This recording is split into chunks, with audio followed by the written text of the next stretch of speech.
Ladies and gentlemen, please welcome Editor-in-Chief, Fortune, Clifton Leaf.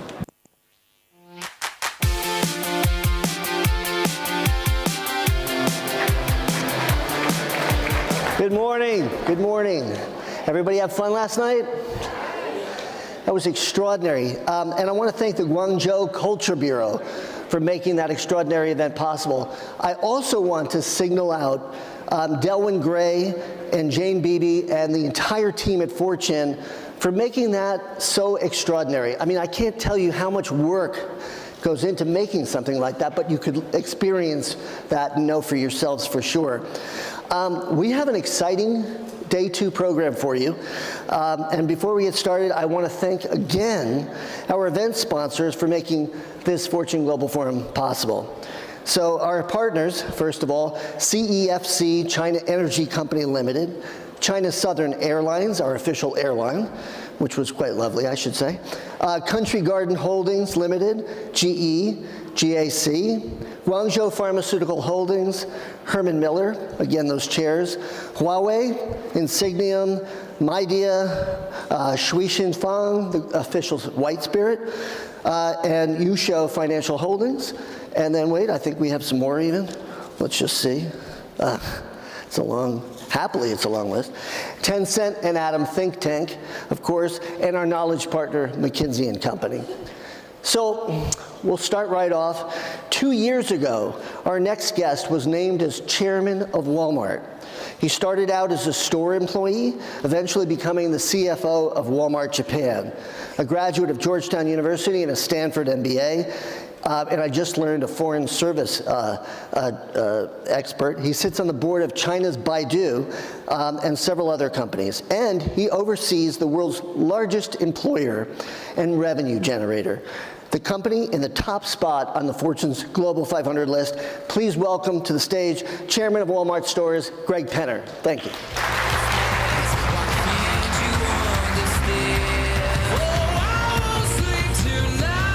Greg, thank you so much. Wow. Thank you. So, you seem like such a nice guy. I hate to begin with some tough, sobering news, but after nearly 5 decades, Walmart Stores, the company I just mentioned, is going to be no more as of February. You just announced this yesterday. No, this morning. You announced it this morning. Tell us what happened. Well, Walmart is going to carry forward, so that's a little bit of an exaggeration, but we did announce yesterday that we're actually changing the name of the company. Right. So the name of the company for basically 50 years has been Walmart Stores, and we made the decision that we needed to drop the stores part of the name. And for us, Cliff, as we think about it, back in the internet days, all the internet companies had .com on the end of their name, and that was so that you knew they were on the internet. And we kind of looked at it and we said, well, we're still in the stores business, but a large part of our business is creating this new shopping experience for customers. So we made the decision to drop the stores. And so, just to get a lay of the landscape of Walmart, and Walmart really is a landscape painting. It's so large, you really have to step back and look at it. Nearly $500 billion in revenue each year, okay? So $485 billion. You have 11,700 stores nearly around the world in 28 countries. You have 11 separate e-commerce sites. You operate under dozens of banners, it seems, that a lot of people don't know that it's Walmart, but it's Walmart. You sell 1 billion pounds of bananas a year. You are the biggest buyer of Halloween candy and teen sportswear, and one of the biggest. I mean, these are like just giant. And the reason why this is so wonderful to have you here is this is the first truly American company, quintessentially American company, that is China-like in scale. I mean, this is like understanding the way Chinese companies grow in that size. You're one of the few that have some insight into that. Yeah, it's I mean, we're a huge organization, but our founder, Sam, his whole mantra was, we're going to run the company one store at a time, one customer at a time. And so that we still try and think about it that way, because if you think about it on that with a broad scale you just described it, you'd never get your hands around being able to manage that. So we try and think about it in small increments and how we actually run it that way. You talk about it as a barge. I know you mentioned that in a quote recently, and the difficulty of steering it. But one of the challenges is the law of big numbers. You know, if you've got a company that's that large, to just grow sales 3%, that's another $15 billion of stuff you got to sell. Yeah. I mean, so the pressures of being a public company at that size is, even though you're heavily family owned, is challenging. Yeah. Yeah. Yeah, it is, as a lot of people in this room would know, you know, once you get really big, and especially if you're big and successful, it's hard to move the ship, as you like to say. But for us, Jack Ma talked about it yesterday. For us, a big part of it is being paranoid. So we're at our best when we've got a competitor that is really challenging us. So in the early days, it was Sears, and then it was Kmart, and then it was Target. But we're at our best when we've got competitors that are really pushing us. But Sam, our founder, he really embraced change and forward thinking, and he had this saying called "swimming upstream," and we think when we're doing that, we'll be at our best. But it's hard to move. It's funny when you say Sears and Kmart, as dangerous competitors. It's hard for many of us to imagine that now. Yet that was true. And if you think about that, if you're thinking about, I think Jack Ma or someone yesterday talked about, Netscape being, a giant company, and Yahoo, these great famous brands. Are you worried that Walmart will be a Sears or a Kmart one day? Yeah, I mean, we worry about that all the time. I mean, retail's going, as you all know, retail's going through an incredible period of transformational change. And just in this year, there are reports that 7,000 physical stores in the U.S. are going to close. And at the same time, mobile commerce grew 80% in the last couple years. So yeah, we're constantly focused on it and worried about it and thinking about how we create Walmart for the future. And for us, coming back to the name change, it's not, we think the future is not going to be you have physical stores and you have an e-commerce site. It's going to be this seamless experience where customers aren't going to care, how you deliver the goods or where they order. They're just going to want it. They're going to want to have a relationship with a brand, and that's what we need to solve for. So I should say that your online sales grew 50% last quarter, which is really impressive. And a lot of that is just by the purchase of Jet.com and the acqui-hire of Mark Lohr, who's done a tremendous job as your e-commerce chief. When I talked to Doug McMillon, the CEO, I guess a couple of weeks ago, I asked him, I said, give me a stumper about Greg, please, anything. And, he was too nice to give me a stumper. But he did say that that you gave him the courage of convictions to go and make that Jet.com buy. Talk a little bit about your partnership, if you will, because it's an unusual one. It is unusual, especially in the U.S., I think. And a lot of it comes back to Doug and I have worked together for over 20 years, so there's a lot of deep mutual respect. But the other thing is we both want to win, and we're kind of low ego guys. We don't care who gets the credit. It's more about how do we make sure the company is well positioned, for the next 50, 60 years. And our company has a long tradition of a chairman-CEO partnership, and that's the way we look at it. So I'm the third chairman it was our founder, Sam, and then my father-in-law, Rob, and now myself. And we've only had 4 CEOs since Sam. And all 4 of those CEOs came up through the organization internally and saw this model working, where again, it was more of a partnership than a reporting relationship. And so the way we think about it is Doug runs the company, I manage the board, and together if we've got big strategic, financial, people decisions, we make those decisions together. But it's a constant dialogue. We talk daily. I spend at least a week a month in my office in Arkansas, and it works. And the other thing is that you're young. I mean, Doug is 51, you're 47. You're following these, legendary figures, David Glass, Lee Scott, Mike Duke, obviously Mr. Sam, the founder. Coming into that environment, you don't even have a last name Walton, for God's sake. That's an unusual thing for a chairman. Yeah. So I mean, has it been hard to get the families and institutional shareholders to say, oh, look, we've got a new generation that, are they excited by this youth? I don't think it's been that hard. I mean, I think we're in a time where the company needed to have some change and needed to be taking more risk.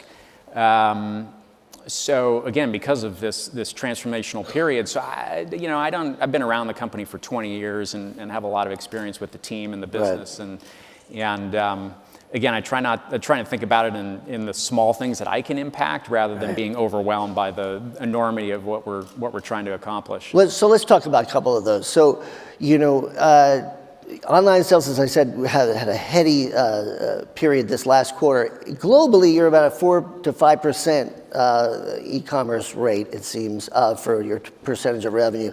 That's, doesn't seem like that's quite at the place you want to be. Tell me what's sort of why it's been harder to grow on that front. The way we used to manage our business was pretty simple. We had our U.S. stores business, we had Sam's Club, we had international. They were these nice, clean divisions that you could run and operate that way. And when we set up our e-commerce business initially, we had it completely separate and found that didn't work because we weren't leveraging all of the assets that we had at the core company. And then we tried to bring it in completely, but then we found there wasn't enough risk taking. And so getting this balance right, and it's one of the things that keeps Doug and I up at night, which is how do you run this next generation enterprise that the e-commerce business has to be closely tied to the physical stores business. They can't be run separately or we can't create these new experiences. But getting people to, operate that way and work together and all that may sound simple, but it is not easy. And you got to have risk takers, and it's hard to get that going. Jack Ma yesterday talked about this online offline combination, and you've also made this effort. In fact, recently you lowered prices in your stores to bring people into the stores rather than go online. It does seem like it's. You're sort of finding your way there. You also partnered with JD.com here in China rather than Alibaba. What is behind that decision? Well, on the JD decision, we in the last few years we have made some big bets on things. So we made the bet on Jet. We decided to invest $3 billion in our U.S. wages and training. And then here in China, we had an e-commerce business called Yihaodian, and we just weren't getting enough traction. And we said, we've got to try something different. So we sold that business to JD and said, we're going to go all in on the JD partnership, which was different for us because we tend to like to do things ourselves. But we just felt like we had to be a part of a bigger ecosystem here to get our sales going. And so far, so good. I mean, we've leverage the JD platform where we can now access over 90% of the population here, so beyond our 400 physical stores. Right. And then we're innovating. I mean, we've got a service now out of 150 of our stores where you can order through the JD platform. It gets picked at our stores, and then it's delivered within an hour by our partner, New Dada. So those are the types of things that we wouldn't have been able to accomplish on our own. Well, some of the things about the challenge of you've got 400 stores here. Part of the challenge is making sure that infrastructure helps you manage the supply chain in some of the areas where it just doesn't exist as much in China. Outside of the big cities, Guangzhou, I mean, it's the super wonderful modern city, Beijing, Shenzhen. So how are you working to deal with those supply chain issues in the stores here? on the one hand, it's different than where we've been. On the other hand, it's a lot of the same. So, you've got to have the right systems. You've got to have the distribution centers. One thing here, food safety has been an interesting challenge, and that's something that we've spent a lot of time on. The government here has had high expectations for us, and I think that's made us a better company, and our customers really trust us. So, for things like powdered milk, baby products and fresh goods and all that, we started we call it the Walmart Food Safety Collaboration Center here, and the whole purpose was to get some initiatives going. One is this blockchain traceability test we're running, where you actually use the technology to look back into our supply chain to try and identify risks, and then mitigate them. And so we feel like we're making progress with those things.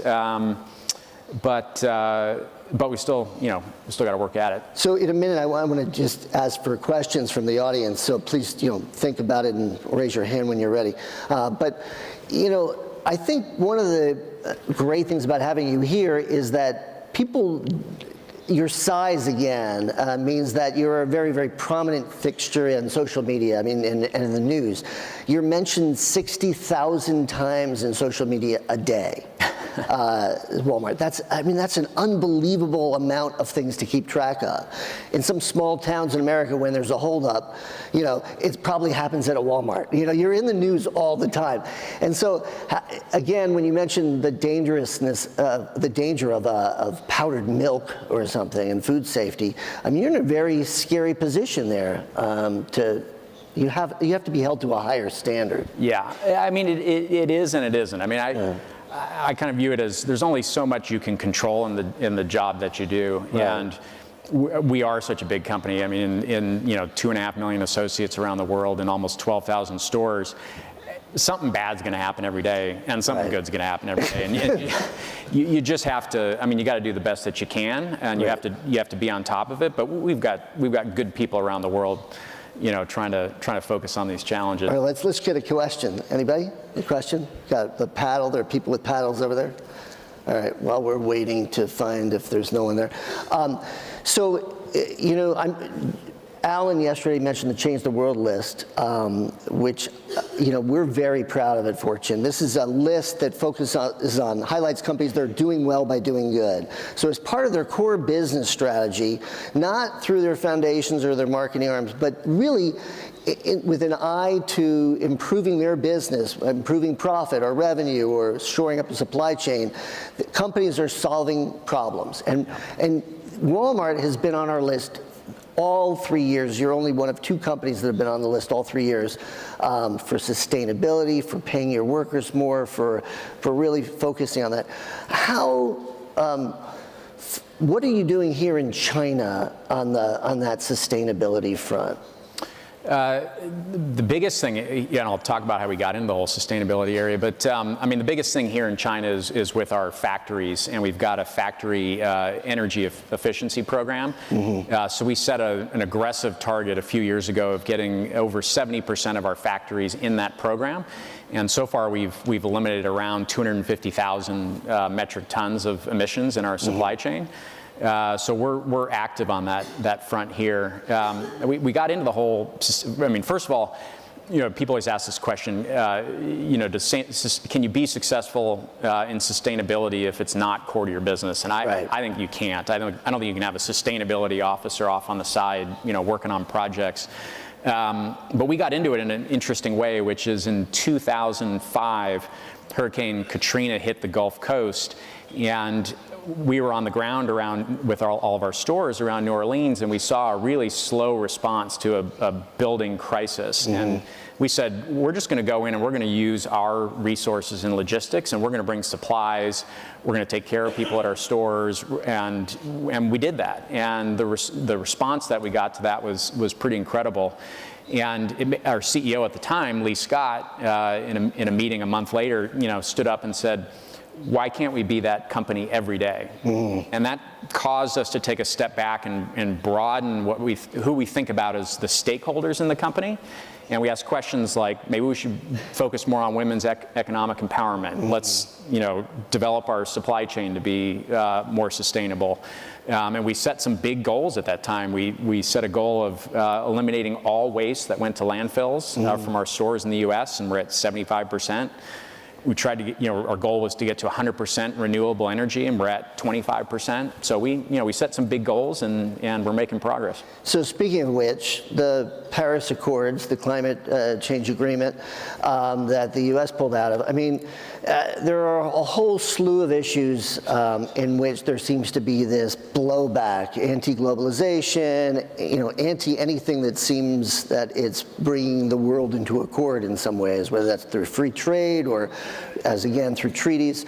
And this has come up time and again in our conversations on stage. Can you talk about what what Walmart is doing to overcome that? I know it's a sensitive subject. It is and it isn't for us. Our view clearly is that open borders and free trade has been good for our consumers.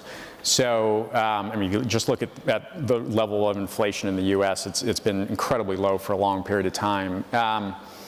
That being said, we recognize that the benefits of free trade hasn't accrued to all in equal ways, and we think it's incumbent upon governments and us to address that.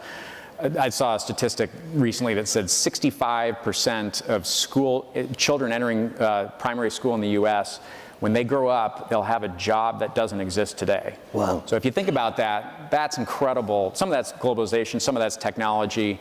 But we look at it and say, okay, we've got to figure out how we're going to train the workforce of the future. So that's a big part of it. I think the second part is a lot of these trade agreements were written before you had a digital marketplace, before they were meant to spur globalization, but you didn't have it yet. So our view is a lot of the trade agreements need to be updated in pretty substantive ways and be more forward-looking. Are you quietly behind the scenes making that clear to the administration and to others that how does Walmart lobby for something like that? We don't really look at it as lobbying. We think of it as an ongoing relationship. So, since the company's founded, we've been through 11 presidential transitions. We work with every administration, and we think it's really important for them to hear, given our employee base and the amount of sales that we have. We think they want to hear from us in terms of what we're seeing in the economy. We've got a question right there, in the back, right? Yeah. Can you identify yourself, please? Yeah. Oh, hey, Jay. I'm Jay Walker. Here's the question. I think it's pretty clear that the world is moving aggressively to a mobile-first environment, and that mobile is going to be the platform, whether it's a physical device or maybe in glasses or whatever, that's going to be the dominant consumer interface 5, 10, 20 years out. How does Walmart reinterpret the original value equation, which was always the lowest price, a phenomenal price with cleanliness and friendliness and all the rest of it? What's going to be the mobile age advantage that's going to catapult Walmart into the key differentiation that it's always enjoyed, since scale probably isn't going to be the game given the global environment? It's going to have to be some new kind of value add that is uniquely and powerfully Walmart. What's it going to be? It's a great question, and we agree with what you said, which is this world that's looking forward is going to be different. That being said, we believe that our customers still want low prices at the foundation of what their shopping experience. So, we think we have the assets to create an experience that is differentiated, and that differentiated experience, we don't think consumers are going to care. They might order on their mobile phone, but they want to just drive by the store and pick it up.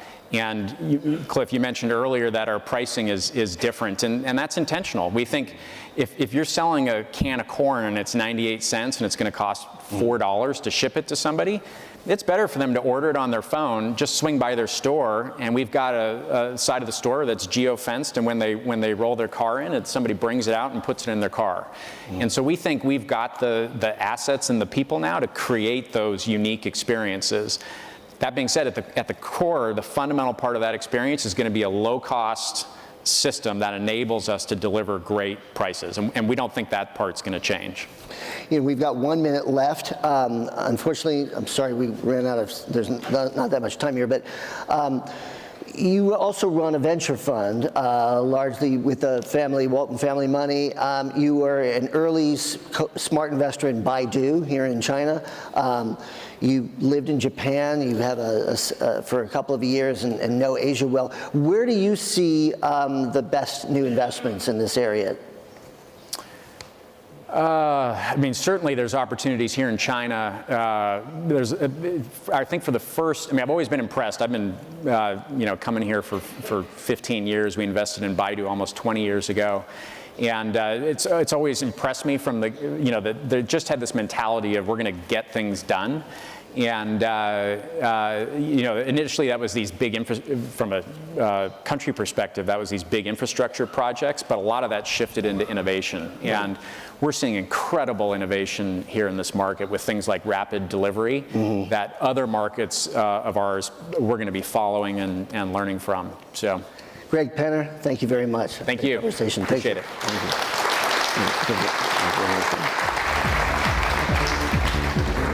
So, success for foreign companies in China requires not only thorough knowledge of the needs and size of the Chinese market, but the level of resources required and a willingness to explore relevant aspects of their product and service offerings. Success really means finding the right way to continually adjust business models in an ever-changing market. To share their views on how to execute a successful strategy in China, please welcome Carlos Brito and Henry Kravis with Fortune's and Time Inc.'s Alan Murray.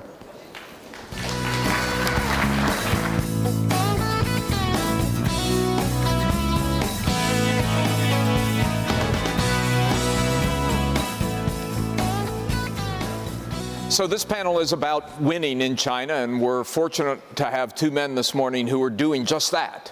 So thank you for being here. Brito, let me start with you.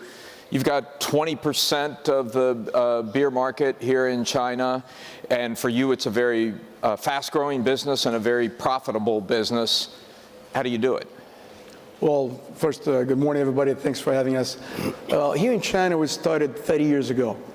But really, 10 years ago, or 15 years ago, better say, we decided to shift our strategy and really focus on the high end of the market, which today seems obvious, but at the time, it was not obvious at all. It was a big bet because the high end of the market in terms of beer was very, very, very small, but that were where the margins were.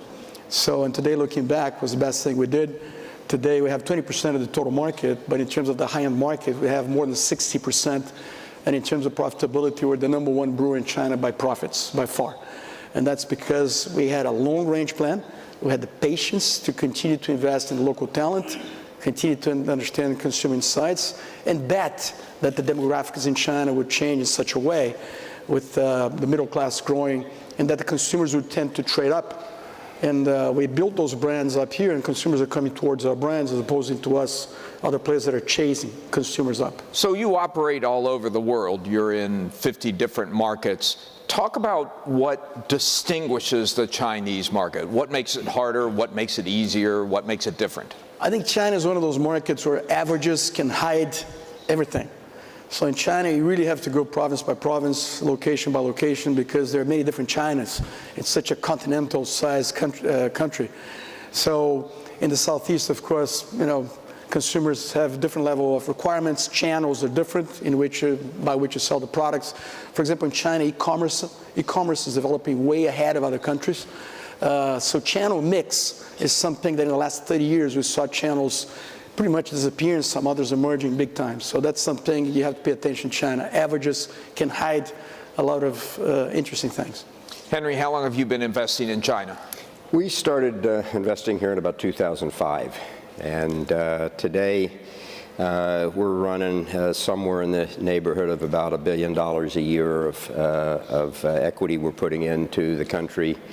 You know, when we started here, we looked at one thing. We looked at what is needed, and in those days, everything was needed, and so we could almost pick and choose where we wanted to put capital. Now, it's not just we put the money in and hope it turns out all right. We really operate, and we focus very much on operations.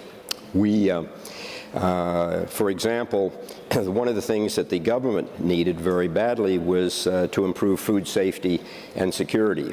Second thing they needed, which was improvement in the environment and water safety, et cetera. So we said, okay, let's look and see what we can do. So can we team up with somebody here? And we did. We teamed up with Mungu Dairy, worked with them to set up a farm, a state-of-the-art farm, after the melamine problem here with milk being tainted. And we ended up starting with one farm, 10,000 cows, and by the time we finished the investment, we had 26 farms, about 270,000 cows. What we did was, with them, just using that as an example, we started by looking at, okay, what does the dairy industry look like in China? What is needed? Well, the state-of-the-art was missing, and so we brought in technology, we brought in management, we trained the leaders of these different farms on nutrition, on breeding, on improving the yield. So we improved the yield, for example, per cow of 26%. We cut down the bacteria rate in the milk by 80% from what it had been. And so it was a real value added. You know, I always like to say in investing, it's not a still shot. You know, it's not a picture, it's a movie, and it just continues to go on, and what can you do with the business? Other areas that were of great interest to us, besides the ones I mentioned, the consumer. The consumer needed and wanted everything, particularly as they were moving from the rural area to into the city, and so we started focusing on companies where we could help the consumer. It could be in consumer finance, it could be in the stock market by investing in a company called CICC, and so forth. And then just to finish, the other area that we're now focusing on, as the country has gone from low value add to much higher value add, we're focused much more today on those companies that need our help in the higher value add, and technology innovation is certainly part of that area. Can you give us an example of an investment in that area where you found an opportunity? Well, sure. Ushan is one, which is the largest car auction business in China. That's one. 58 Home is another one that we have invested in, which is very similar to, in the U.S., Craigslist, where you need a plumber, you need an electrician, you need anything that will fit into you can do it online. We do career training, IT focused primarily on an education, both in classroom and online there. You said there were lots of opportunities in 2005. Is it getting harder to find those opportunities in 2017? Not for private equity? Just different. Just different. In other words, you know, what used to be, you know, it was like shooting fish in a barrel almost. Today, yes, obviously in the technology area, you have to believe in the growth, because the valuations for some of these growth companies are huge. On the other hand, if we can invest in a company, any company, and feel that we are bringing value add and can prove the operations, put metrics in, help these companies expand overseas, which is really important. I've always said to young companies, I say it all over the world, I said, look, money's a commodity. You can get money everywhere, but why don't you get money from people that bring more than just the money? They bring some value add to it. And that's helped us, because we're sitting today, and it varies a little bit from time to time. But today we've got about 125 different companies in our portfolio, a lot of different industries around the world. So if somebody says, I'd like to expand around the world, we can help them there, and we help them bring governance, best practices, et cetera. Brito, you said you succeeded by targeting the top end of the market, and so you rode this great wave of affluence that we've seen over the last decade. How long can that continue? Well, if you compare the high-end segment in our business here in China with other countries, there's still lots to be done.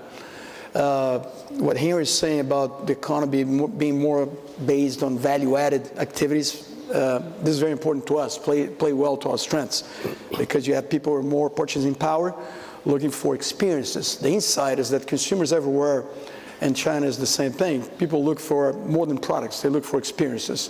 So very important to provide consumers with entertainment, where beer and beverages and food is at the center of it, but participating well with other arts, music, sports. And you're doing that. Oh, yeah, we do that all the time. You're becoming an entertainment producer. producer. Yeah, big time. I mean, one example, we sponsor on a global basis events like the World Cup, FIFA World Cup.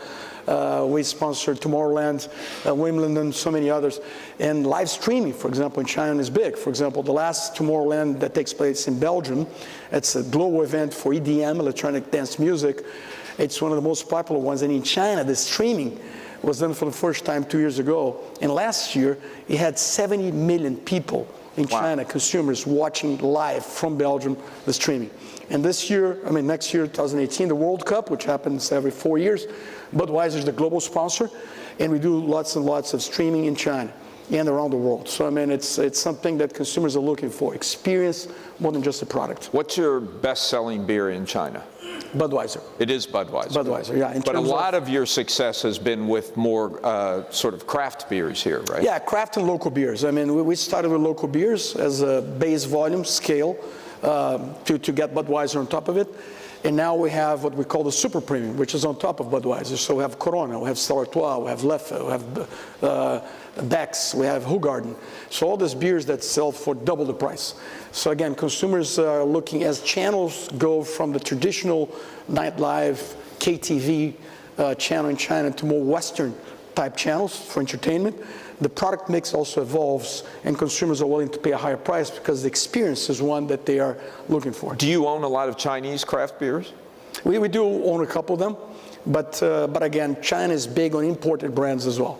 Yeah. And imported brands, we're the #1 company around the world because we operate in so many countries to bring those imported brands to China. Yeah. So, Henry, I want to ask you the same question about how long this can last. I mean, trees don't grow straight to the sky. It's been an incredible run, but you have to think at some point there's going to be a break in the growth pace. Do you see that anytime soon? You talk about in China? In China. Well, you know, one can argue that they've already had a severe correction. They were growing at 12%. Now they're growing at 6.5% or so percent. You know, that's a huge correction in anybody's mind. But I think they can keep this going for a long time here. You know, the huge population.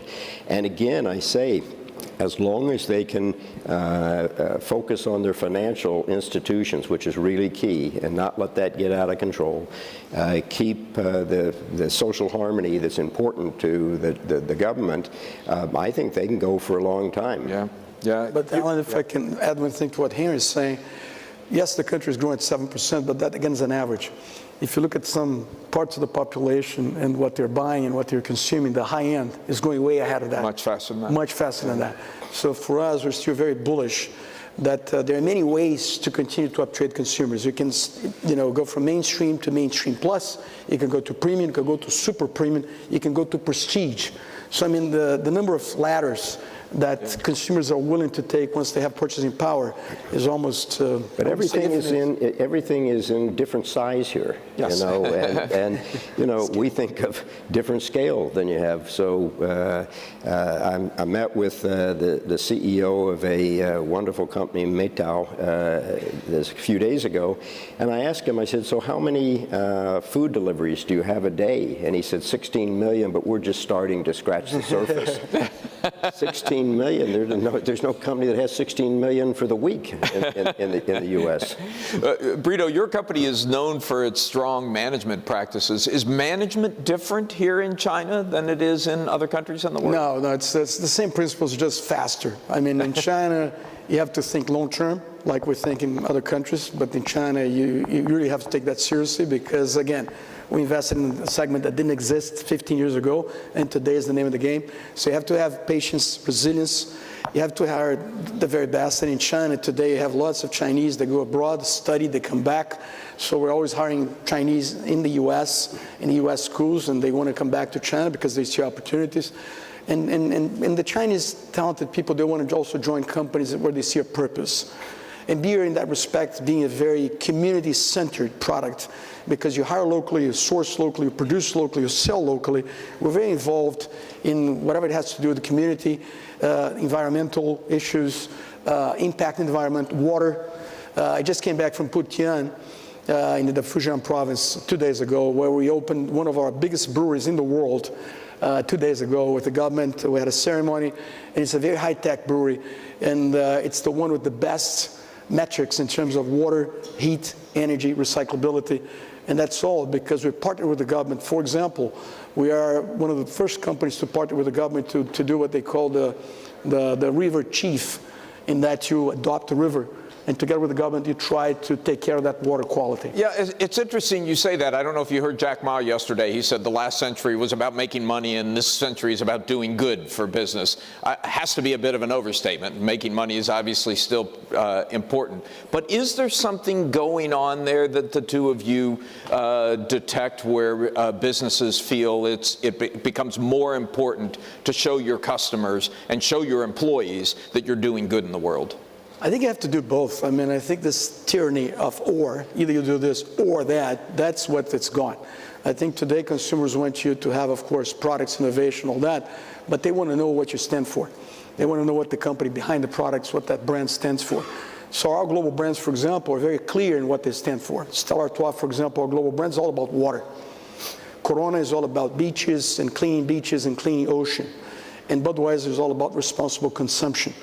With Budweiser in China, for example, to your point about the Chinese numbers, we did with Yao Ming, now for the third or fourth year, a video that went viral about responsible consumption. If you're driving, don't drink. And he's the main character there together with some other people.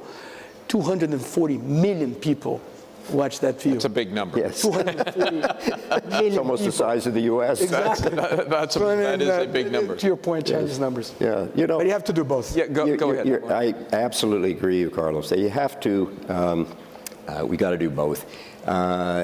Nobody wants to go to work for a company that doesn't have a purpose. And so every company has to have a purpose. We tell the Chinese companies that we're involved with or that we meet with, what's your culture? Do you have a culture? You have to have a culture, and you've got to have a purpose. We focus today on something that we think is very important as far as investing, and that's the ESG, environmental, societal, and governmental affairs. You can't just, in a vacuum, make investments and expect them to turn out well. You've got to be able to focus on the macro and what can you do about environmental issues. And have you been able to show that investments that have high environmental, social scores are better investments? Oh, without a doubt. For example, in the U.S., we teamed up with the Environmental Defense Fund in 2007, and we said, let's try a test and see if we convert, say, 16 of our companies to focus more on recycling, focus on waste, on the water usage, and CO2 emissions, and we did. Well, in 2 years, we saved $1.6 billion in 16 companies just by better focus on how you use the assets that you have.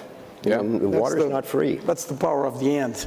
Yeah. Do something that's good for the environment and it's good for business. So and because you it's can good make for money. business, you're going to do it. Any questions? Yeah. Anyone have a question for these right here in the front, please? Can you bring the paddle down here to the...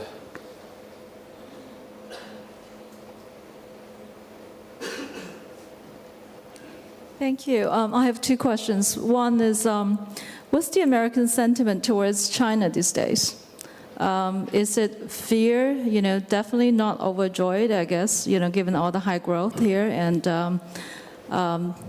you can expand on that. And secondly is, what is President Trump's new tax plan going to impact on your individual business? Well, let me take the last one first. The tax plan, assuming it actually passes, which it looks like it will at this point, has to be reconciled between the House and the Senate. Carried interest, for example, that is very important to us, which is the profit participation.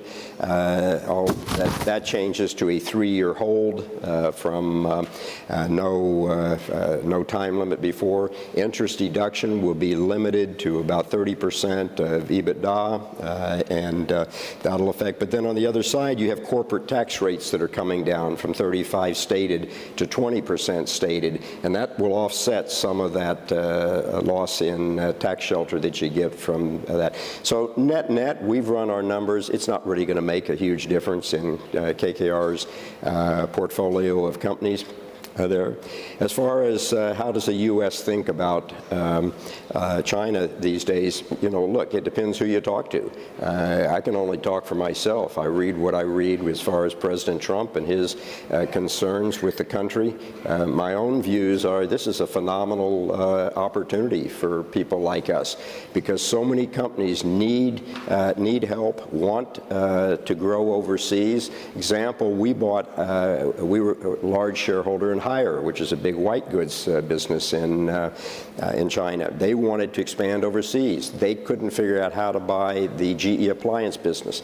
So we said, fine, we'll help you. And we ended up doing that. They bought it. Now they're much more of a global business. So we look at it very positively. You have anything to add to that, Brito? What I can tell you in terms of how our people, our company look at China. We're a Belgian company, by the way. We're a European company. I'm Brazilian. So, but what I can tell you from our company, when we started 30 years ago in China, China was always absorbing best practice from elsewhere. And they had no problem in learning from others, which is a great thing about our company here.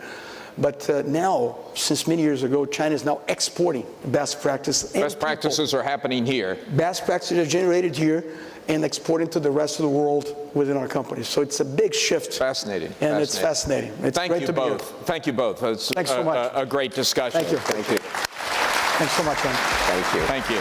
Sorry I didn't get to your question. So before we go to our next guest, I have a bit of news to announce.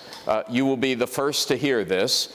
You heard yesterday from Canadian Prime Minister Justin Trudeau saying that his country is open for business. It's country. I am happy to announce this morning that the 2018 Fortune Global Forum will be held in Canada. And all of you are invited. So we're very excited about this. Canada is home, has facilities for most of the Fortune Global 500. It has a very highly educated, diverse workforce, as the Prime Minister said yesterday. It is a beautiful place to visit, to work, so we hope you will all join us there. And with that, let me introduce back to the stage the Prime Minister of Canada, Justin Trudeau, and Nancy Gibbs, the group editor of Time Inc.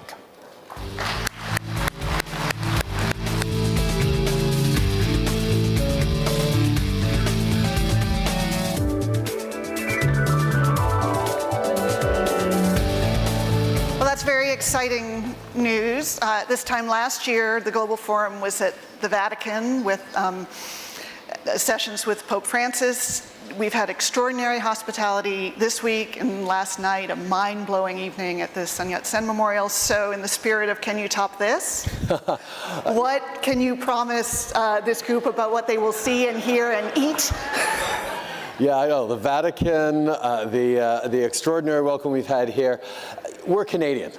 We're happy to engage in a constructive, thoughtful way about the challenges the world is facing and offer our perspective and our solutions. I think one of the things that, these forums, I've been to a lot of various gatherings of extremely interesting, intelligent, engaged people over the past couple of years I've been Prime Minister.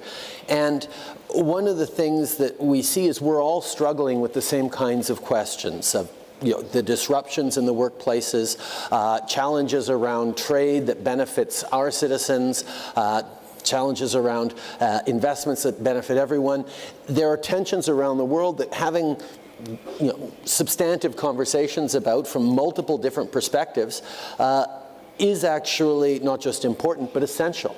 One of the cores of Canada is that we believe that diversity is and must always be a source of strength. And it's not just diversity of backgrounds, it's diversity of points of view, of opinions, of solutions. And coming together and gathering the world at an important global forum like the Fortune Forum is an opportunity to highlight the positive aspects of the path forward and the solutions that Canada's busy putting forward.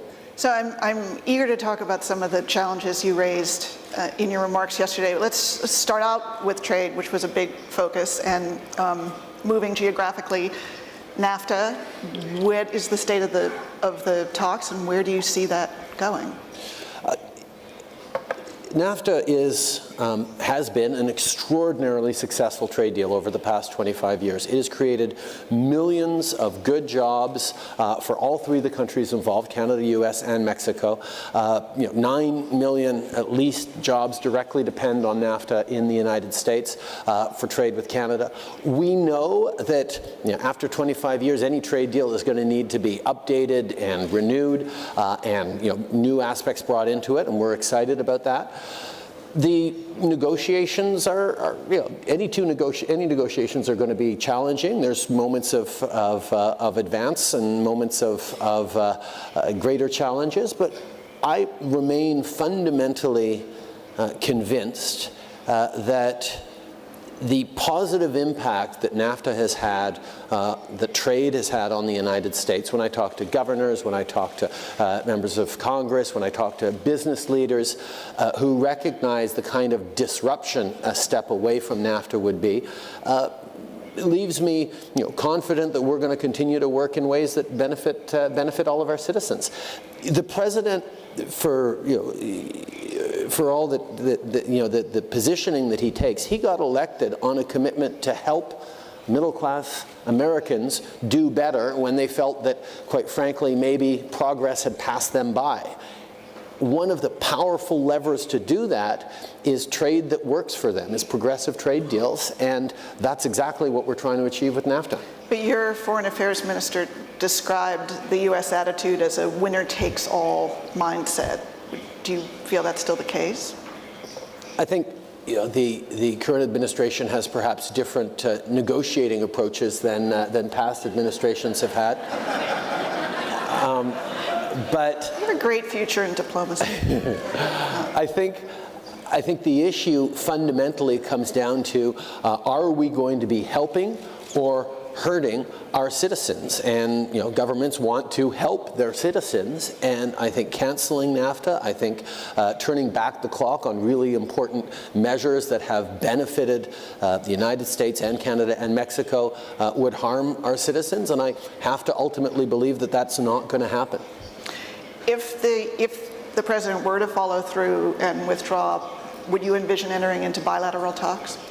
We will always look at different opportunities. We're ready for anything when things come forward. I mean, the administration has shown a willingness to disrupt patterns of past behavior and look for new models. So we're willing to entertain next steps forward, but we're still very confident in the kinds of support and response that we've gotten from friends, partners, colleagues in the United States who recognize that trade is a powerful driver of growth and benefit to citizens.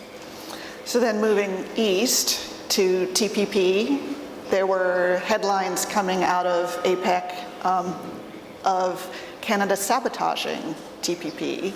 Did you feel that was an unfair characterization? And what's the status of CPTPP? And let's take a step back first of all. I mean, that we know that trade over the past 30 years at least has led to tremendous growth in the global economy.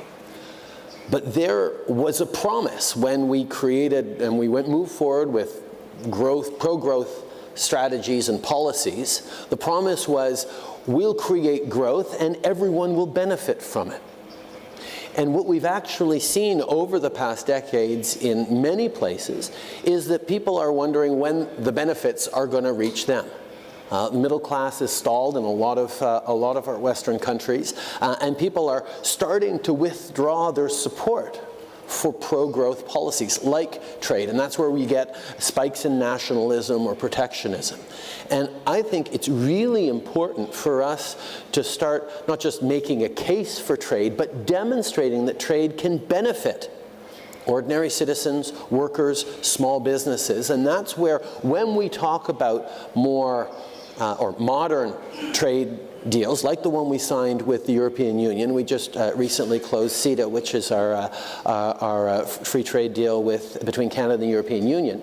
We brought in significant progressive elements, whether it's on protection of women, whether it's on and women entrepreneurs and women in business, whether it's environmental protections, whether it's ensuring a certain element of labor standards.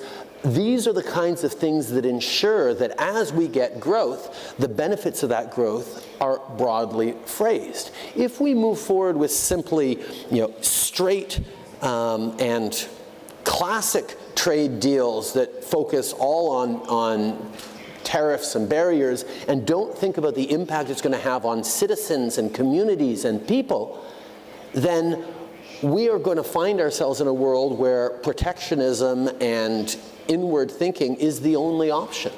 So when we talk about making trade deals that work for everyone, it's not just a nice spin to put on modern trade deals. It's saying, no, we need to make sure we're benefiting our citizens. So when we engage in trade, whether it's trade talks with NAFTA, whether it was with the European Union, whether it's looking at the Canada-ASEAN free trade that we're working on, whether it's looking at what the TPP-11 or the CPTPP could look like, we're very positive about it, or even moving towards a comprehensive trade agreement with China.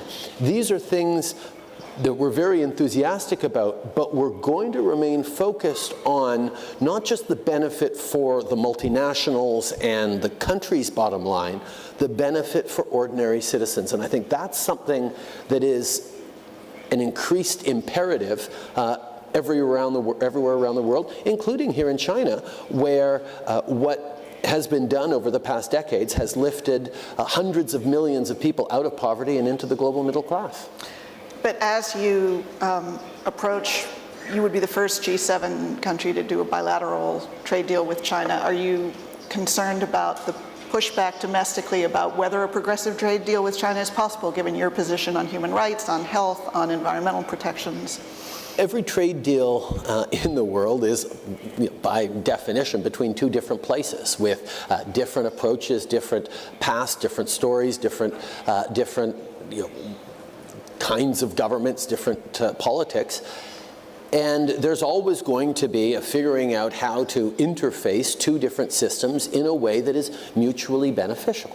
And what Canadians expect is, as we engage with trade with anyone in the world, but particularly a country as significant and as much of an economic powerhouse as China has become, and is going to get even more so in the coming decades, they need to be reassured that the values and the interests and the jobs that Canadians hold dear are going to be compatible and fit in within that trade deal. And that's where, when we look at what the directions that China is moving in, for example, on environment. I mean, there is a recognition that making progress on the environment is very good for citizens, very good for the country, even though it's more of a progressive thing in certain labels. China has been a world leader on that. So there are ways of making sure in the negotiations that we're moving forward on a broad range of things that matter not just to Canadians, but to every citizen around the world.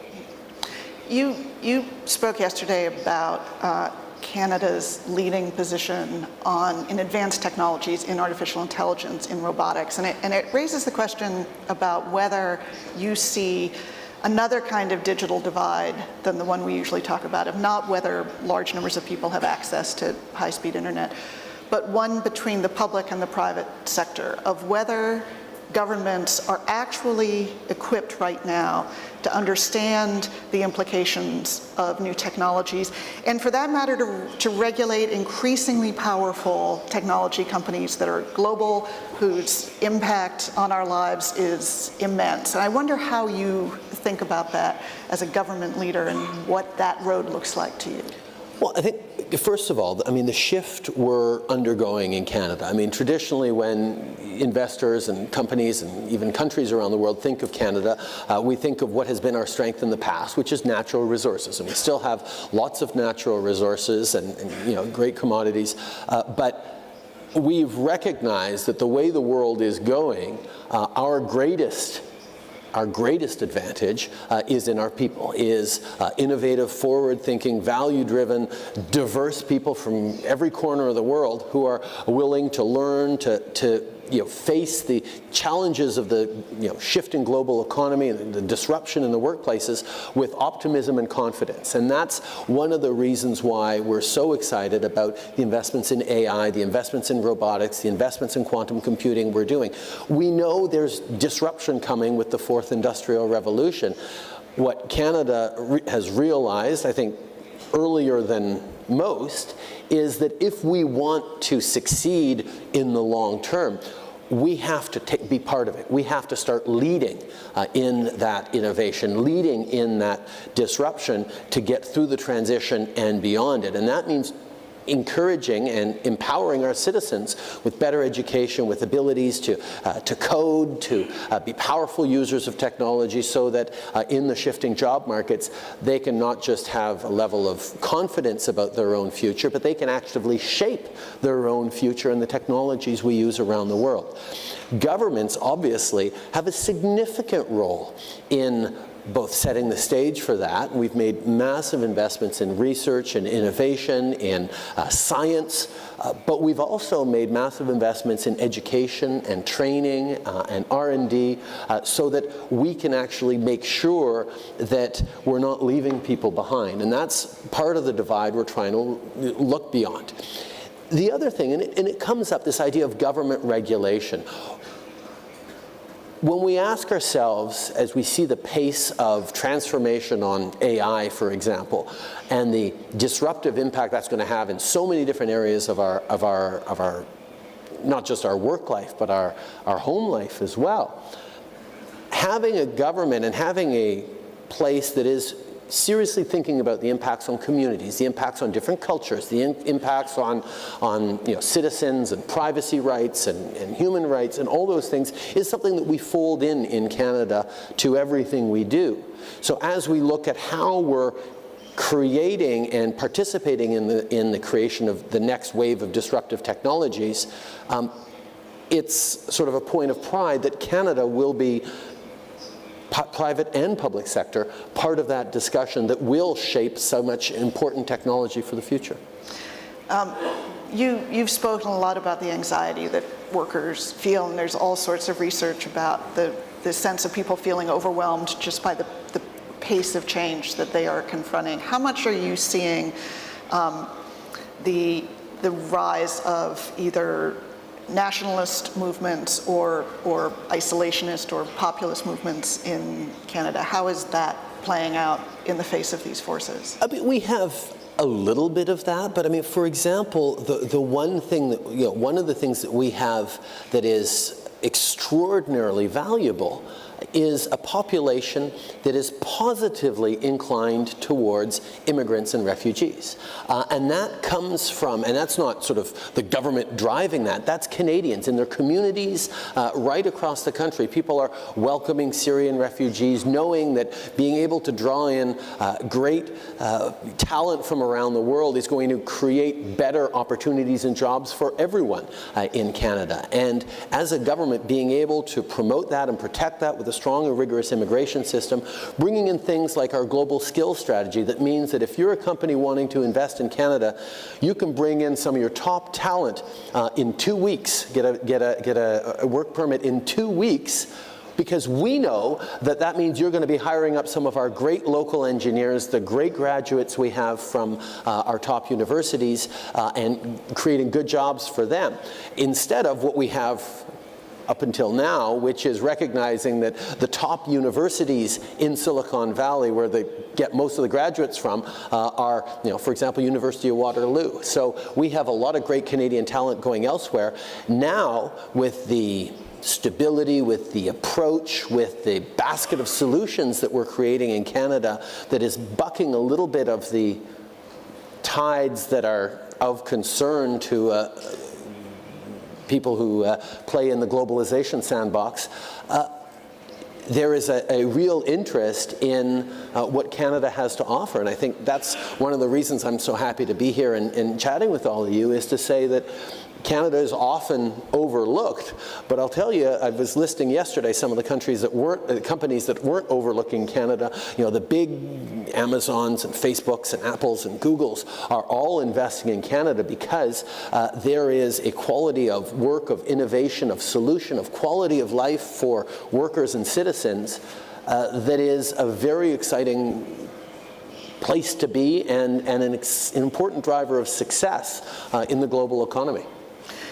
I want to pick up on something that you said at Fortune's Most Powerful Women conference, where you said that one of the surprises in creating Canada's first ever cabinet that had complete gender parity was it has led to a better level of decision making than we ever could have imagined. So my question is, how do you know it's better? And how do you explain this? I think we've all been around a discussion table where you have a dozen people around the table and one person is different. Maybe there's one woman around the table, or one person who has a level of diversity that brings a different experience. And that one person with diversity has to speak for their entire group of diversity. The one woman on the panel is expected to talk for all women. It's important to have at least one woman on the panel, but it's much better to have 50% women on the panel, because then the women can actually share the breadth and the range of their experiences that are different from woman to woman, the way experiences are different from individual to individual. And not locking people into a representative narrative, but actually having people share the full range of their experiences and their stories is essential if you want to make sound decisions that actually have the depth and the breadth to have the kinds of right impacts. I mean, when we have a discussion around immigration around the table, and levels and how we're bringing people in, and the impact of the integration programs that we have and the support. Having people around the table who'd run homeless shelters, who had run nationally successful massive companies, who had been police officers, who had been family physicians, who had been immigrants themselves and refugees themselves, adds to a better level of conversation and a better level of decision making than you would if everyone had the exact same path, because we are serving a population and a world that is itself hugely diverse. And unless we're getting voices that reflect that diversity, we're not going to be able to match the needs and the concerns of the community, but also we're limiting our capacity to be truly creative about the kinds of solutions we bring forward. So when we say diversity is strength, it's not just that it looks nice to have diversity. It's that bringing in those different voices fundamentally alters the conversation. And the first step of that is making sure that you're including women in your panels, in your boards, in your decision-making bodies, not just because it's the right thing to do, but because fundamentally it's the smart thing to do, and it has a significant and positive impact on the decisions. I mean, there's been lots of studies that have shown that when you get over 40% women on a corporate board, the profit margins go up, the resilience of the company goes up, the decision making is better. You get better outcomes when you get more perspectives in your decision-making group. Prime Minister Trudeau. Thank you very much, and we will see you next year. Look forward to it very much. You're all not just invited, but expected. Thank you.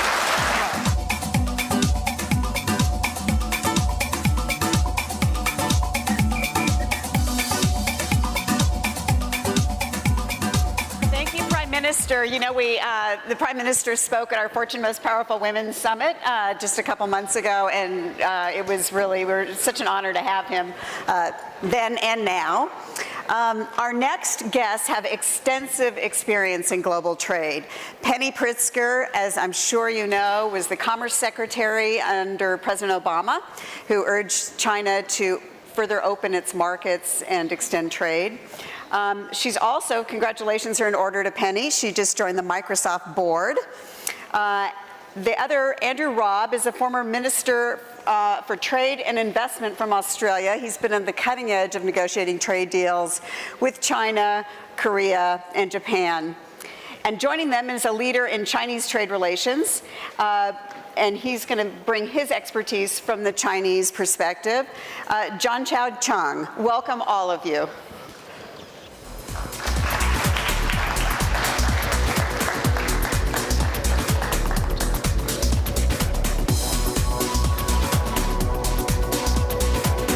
Congratulations on Microsoft. Thank you, Nina. Thanks, Nina. Thanks for coming. Thank you.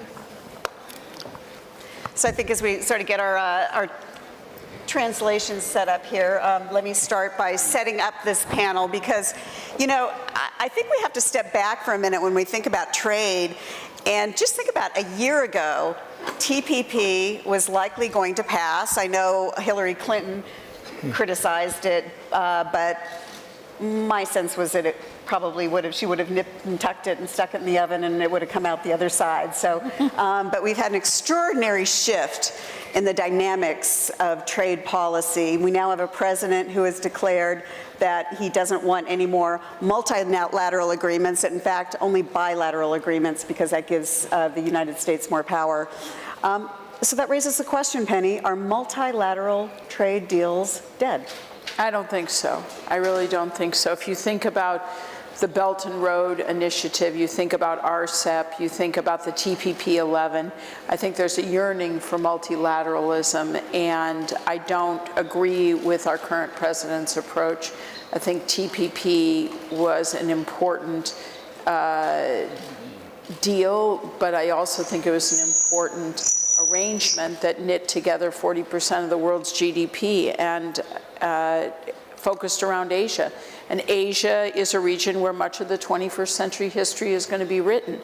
And TPP was a way to shape trade in that region and in this region, and so it's important. And I think that the economic and strategic logic of that agreement still holds, even though obviously this administration is not going to pursue that. But I'm an optimist. I'm encouraging the TPP-11 to proceed and hope the U.S. is not finished with it. And what does it say about, what has been the impact on the power dynamics between the U.S. and China, the fact that we don't have TPP? Well, I think that I think there's an impact because I know that China, when I was serving as Secretary of Commerce, was very interested in thinking about what would it mean to ultimately join TPP. And there was a notion that this is something that had momentum within the region, and therefore it was having influence on how we did trade, what were the economic rules of the road. And without that, it leaves a void that allows for lowering of standards in the region, which is not to the benefit of anybody's people. So Andrew, like Penny, you were very much on the forefront of negotiating TPP, correct?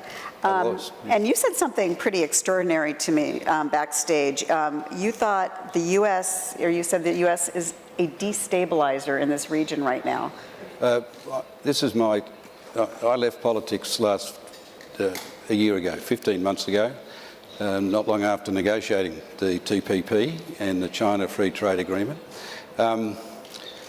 And since then, in the last 15 months, this is my 24th visit to the region.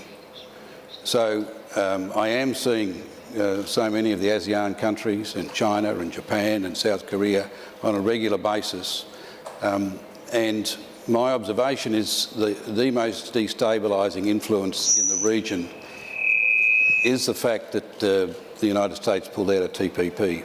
The forerunner to the TPP conclusion, which the US concluded, obviously, and it's a great deal, and it would have done so much phenomenal improvements, I think, in trade. But the big thing was that the geopolitics. The United States had said for years, this is a demonstration of our commitment to the region. This is a pivot to Asia. This is a demonstration not just about trade and investment, but it was a much broader, it was read as a much broader commitment to the region.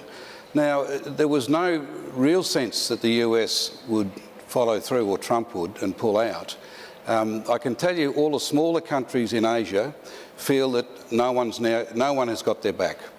I mean, they all have China as the biggest trading partner, as we do in Australia, and the US does. But they like the balance, right? They like the balance of two big, powerful groups, and especially the US with its 70 years of phenomenal progress and support for the world. China and India are re-emerging, China in particular, but India not far behind. And the world is going to change this century, and the US better start getting used to it, because at the moment, every time I go to Washington for the last 5 years, there's been an obsession with containment of China. It's impossible, it's futile, and it's, in my view, counterproductive. We need to find ways to share power in the years ahead, and do so in a peaceful and stable manner, and not repeat history, or some of history, where that sort of power shifts associated with conflict. Mr. John, what is your perspective on the changing power dynamics between China and the US when it comes to global trade?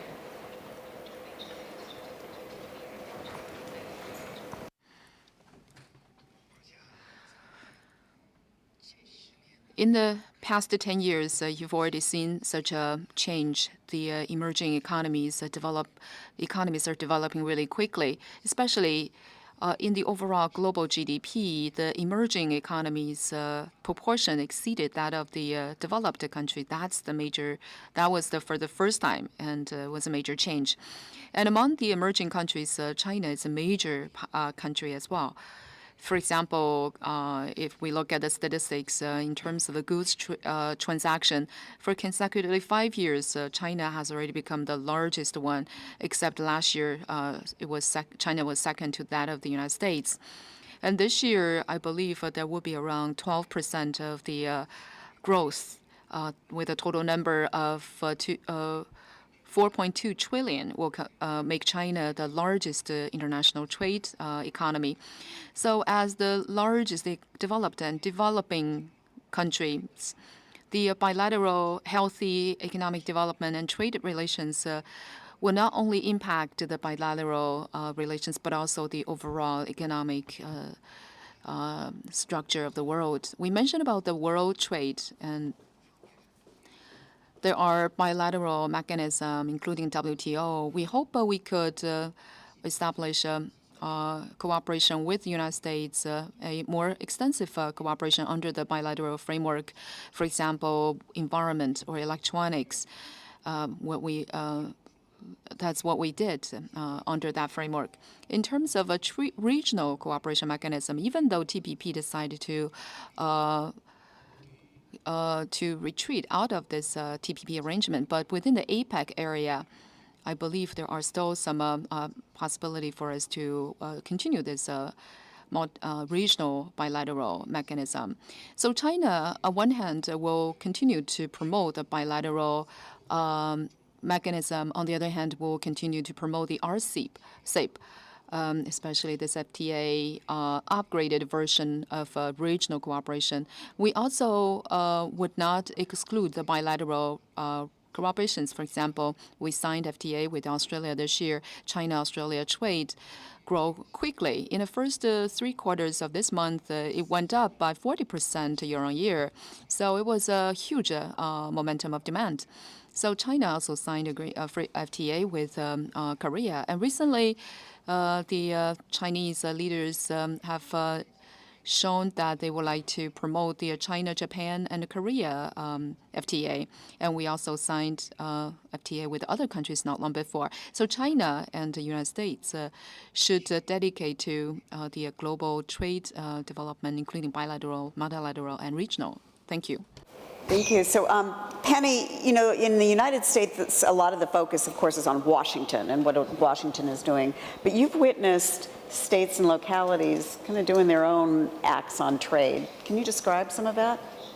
Yeah, let me step back and a little bit respond to the comments. You know, the United States and China need each other. And, you know, beyond just our trade and our business relations, we have a lot of issues that we're dealing with, like North Korea, where we have common interest. And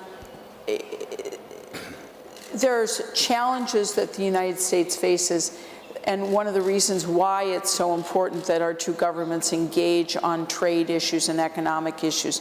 You know, the United States needs greater market access in Asia, which is one of the reasons TPP was so important. You know, you've got forced technology transfer in, which is a deterrent here in China. You've got, you know, a state-driven market that can create distorting effects where government plays an important role of helping to navigate that or to try and counterbalance that. And there's sectors of the economy here in China the U.S. doesn't have access to, and particularly with this declaration about strategic sectors. So, and what is frustrating at the federal level is that our current administration is very focused on trade deficits, as opposed to taking a broader scope and thinking about how do you level the playing field more broadly. While that's going on, our states, our governors and our mayors are not sitting still.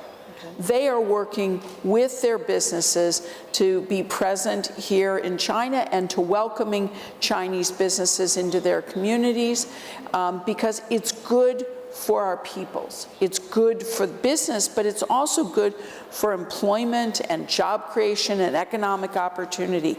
And I see it in my home city of Chicago, all the efforts that Mayor Emanuel has made to really grow relations with China. They signed in 2013, Chicago signed an agreement with 8 cities in China that has led to enormous growth in the presence of Chinese businesses in our city. I see it in Virginia. Governor McAuliffe, I think, has made over 60 trips in his 4 years as governor around the world, and especially here to China, working to attract businesses to the state of Virginia. And on. You see it in Colorado and other states. So if it's not working at one level, there's efforts going on at other levels in our government. But we need all of it to be working because there's issues that, frankly, only the federal government can address. And Andrew, as a country that has a FTA with China, what's your reaction to Penny's criticism about the Chinese policies? Well, I thought Penny was largely acknowledging the common sense and the level of activity that's occurring at all levels, at other levels other than perhaps the federal. Now that's very true in most countries. I think it's certainly true in Australia that they weren't waiting for the federal government, though a deal which gave us you know, lots of concessions on lots of areas that we're good at and that China need. It all made sense, and we're seeing the results with the trade and activity on goods and services. This is a great disappointment about the TPP because, like Penny said, there are issues with state-owned enterprises, etc. These are, for the first time ever, included in a trade agreement, that's right? Correct, yeah. And with really significant penalties and commitments. You think about this, Vietnam signed up to the TPP. Vietnam, communist country, right? Latter-day market economy, you know, a very developing state, all the things we all know about Vietnam, yet they had a capacity to go from where they were to signing TPP, which is the most ambitious trade agreement that's ever been put on the table in the world. And it just shows you, how the rest of Asia is embracing liberalising of trade, how they're embracing trade and investment and liberalising their own economies. And yet, the perception of the US is that it's going isolationist. And the problem is the broad implication of that, not at the local level where mayors and that, there's still a lot of contact which is really valuable, so people get to know and trust one another and understand one another and trade with one another and invest. But at the overall level, so many of these smaller countries, in the ASEAN in particular, they're not big enough to stand up to the US or to China, right? And when one leaves the stage, and that's what the US has seen to have done, is left the stage in Asia in a geopolitical sense. Right. And they feel their back is not covered. They feel very vulnerable just dealing with, a China that's growing phenomenally, and we all benefit from that. But they just want to see some balance. They're not looking to suppress anybody. They want both countries to succeed because we all benefit from that. But at the moment, they feel that America's turned away from the region. Can I just ask you both very briefly, if there was a change in administrations in the next election, because nothing's static, things change, is the TPP something that you could still pick up and run with, or are there things about it that too much will have changed? No. It's that's the trouble. A lot of things have been frozen. I mean, it goes into areas, child labour and illegal fishing and environmental issues, the things that were raised by Mr. Shung. These things are in the agreement with really strong enforcement measures agreed by all 12, right? So it's got all sorts of advantages. Now, I think we could, even after 6 years, if Trump got another, it would still be highly relevant. But the trouble is, I think very much I'm a great supporter of the 11 doing it, but the US is 70% of TPP, so it's like a big omelette, and you take 70% of the omelette out. But the thing is, if TPP was approved by the 11 and introduced, it would put enormous pressure politically on the United States administration, and all sorts of things could happen. You'd have, I've been around enough trade negotiators to know how painstaking and difficult and detailed and complex all these are. Would you have to start all over again? No, not with the 12. In my view, we went to the wire. I mean, the last few issues was 3 days without sleep. I mean, we were really... Yeah, and I don't see any reason to, if you undo any of it, you undo the lot of it. And it'll be still highly relevant, even if it's introduced any time over the next few years. Briefly, Penny, but and then we can move on. TPP was meant to be open architecture. The point being others could join if you agreed to the standard, including China, including other countries within Asia, including other countries around the world. So I think that promise is still highly relevant over time. Please get your questions ready. Raise your hand. Mr. Zhang, what will the Belt and Road Initiative, what will be the impact on global trade? I think One Belt, One Road is going to be a big mechanism for the global trade, because One Belt, One Road is to enhance communication, trade, and finance, and also we want to co-communicate, co-construction. So this is a direction, and this is a direction that we are heading for, because this is a global world. And then One Belt, One Road is focusing on developing countries, but this is something we want to pay attention to, no matter in what field, agriculture, construction, or anywhere. They need our support and help. That's why it can promote trade or economy for the whole globe. So we can provide opportunities to liberalize trade, and we can see that many partners of our trade that you can see that they're growing. In past 10 months, we saw that we can see that our trade partners increased by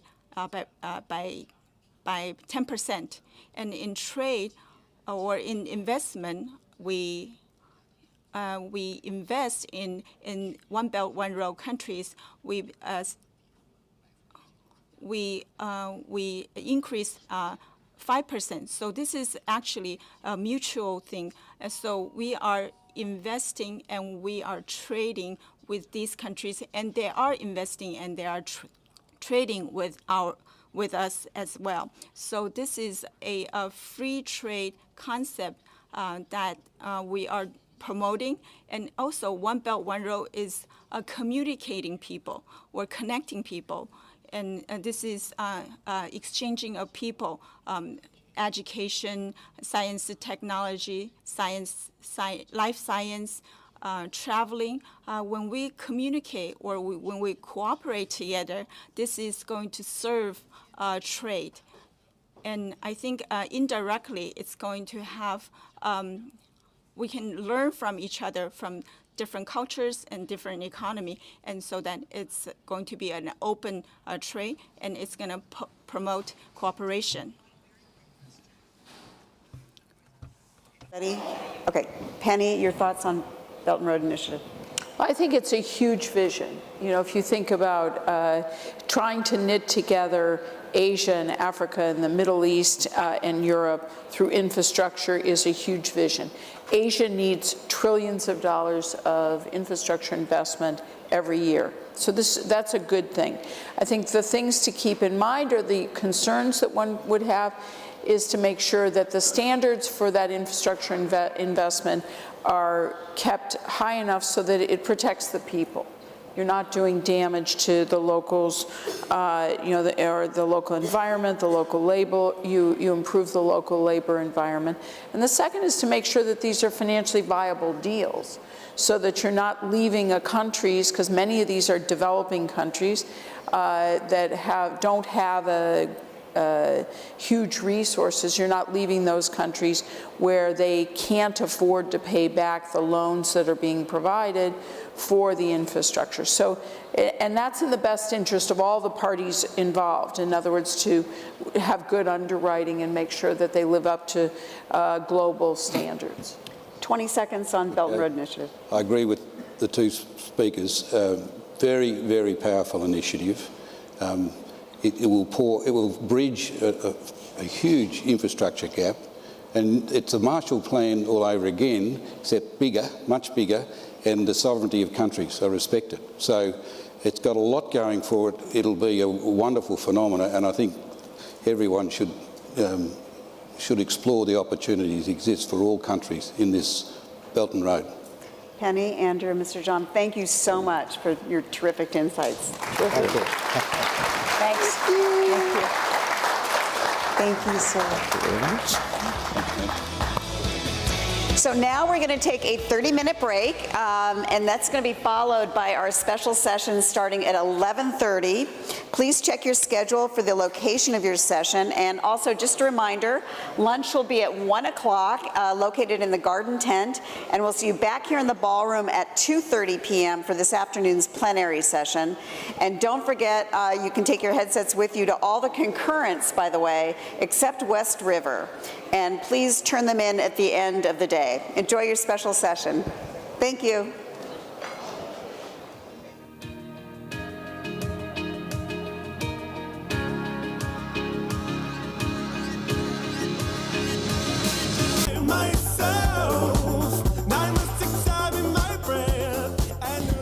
Ladies and gentlemen, please welcome Executive Editor International Time Inc. and Co-Chair Fortune Global Forum, Clay Chandler.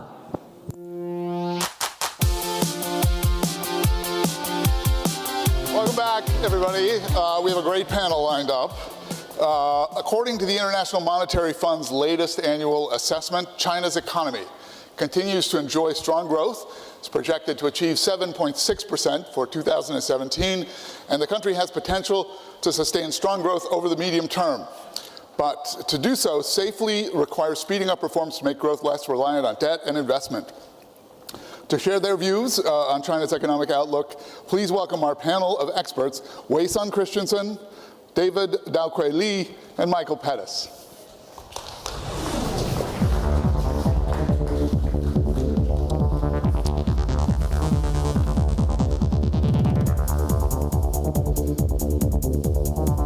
So while they're coming in, I just want to say a few things about this panel because it's really an all-star panel, the best that I can think of to tackle this subject. Michael Pettis, on my far left here, is a former investment banker. He is professor of finance at Peking University's Guangzhou School of Management, author of several books about the Chinese economy, and also known as the godfather of Beijing's indie rock scene. Many of you will know that. David Daokui Lee is an old friend, known him for many years. He is born in Sichuan. He was a star scholar as a student. He was one of the inaugural class of the 1985, is that right? Tsinghua School of Economic and Management's first graduating class. He went to Harvard, where he earned his PhD in economics in 1992. He was a professor at the University of Michigan in economics and was wooed by Tsinghua, his alma mater, to return to China, where he has become a professor of economics. He is also the director of the Center for China and the World Economy, and he is the director of the newly created Schwarzman Scholars Program, which is quite a thing. He also happens to be a member of the Monetary Policy Committee at the People's Bank of China, so pretty well versed in China's economy. And of course, on my left, Wei-Sun Christensen, who is the CEO of China and CEO of Asia Pacific for Morgan Stanley, where she's worked since 1998, if I'm not mistaken. She's a lawyer by training with a degree from Columbia University, and she's really one of the most accomplished figures in Asian investment banking. She's been involved with some of the biggest China deals that have been done, and we're really quite fortunate to be able to have the three of them here today.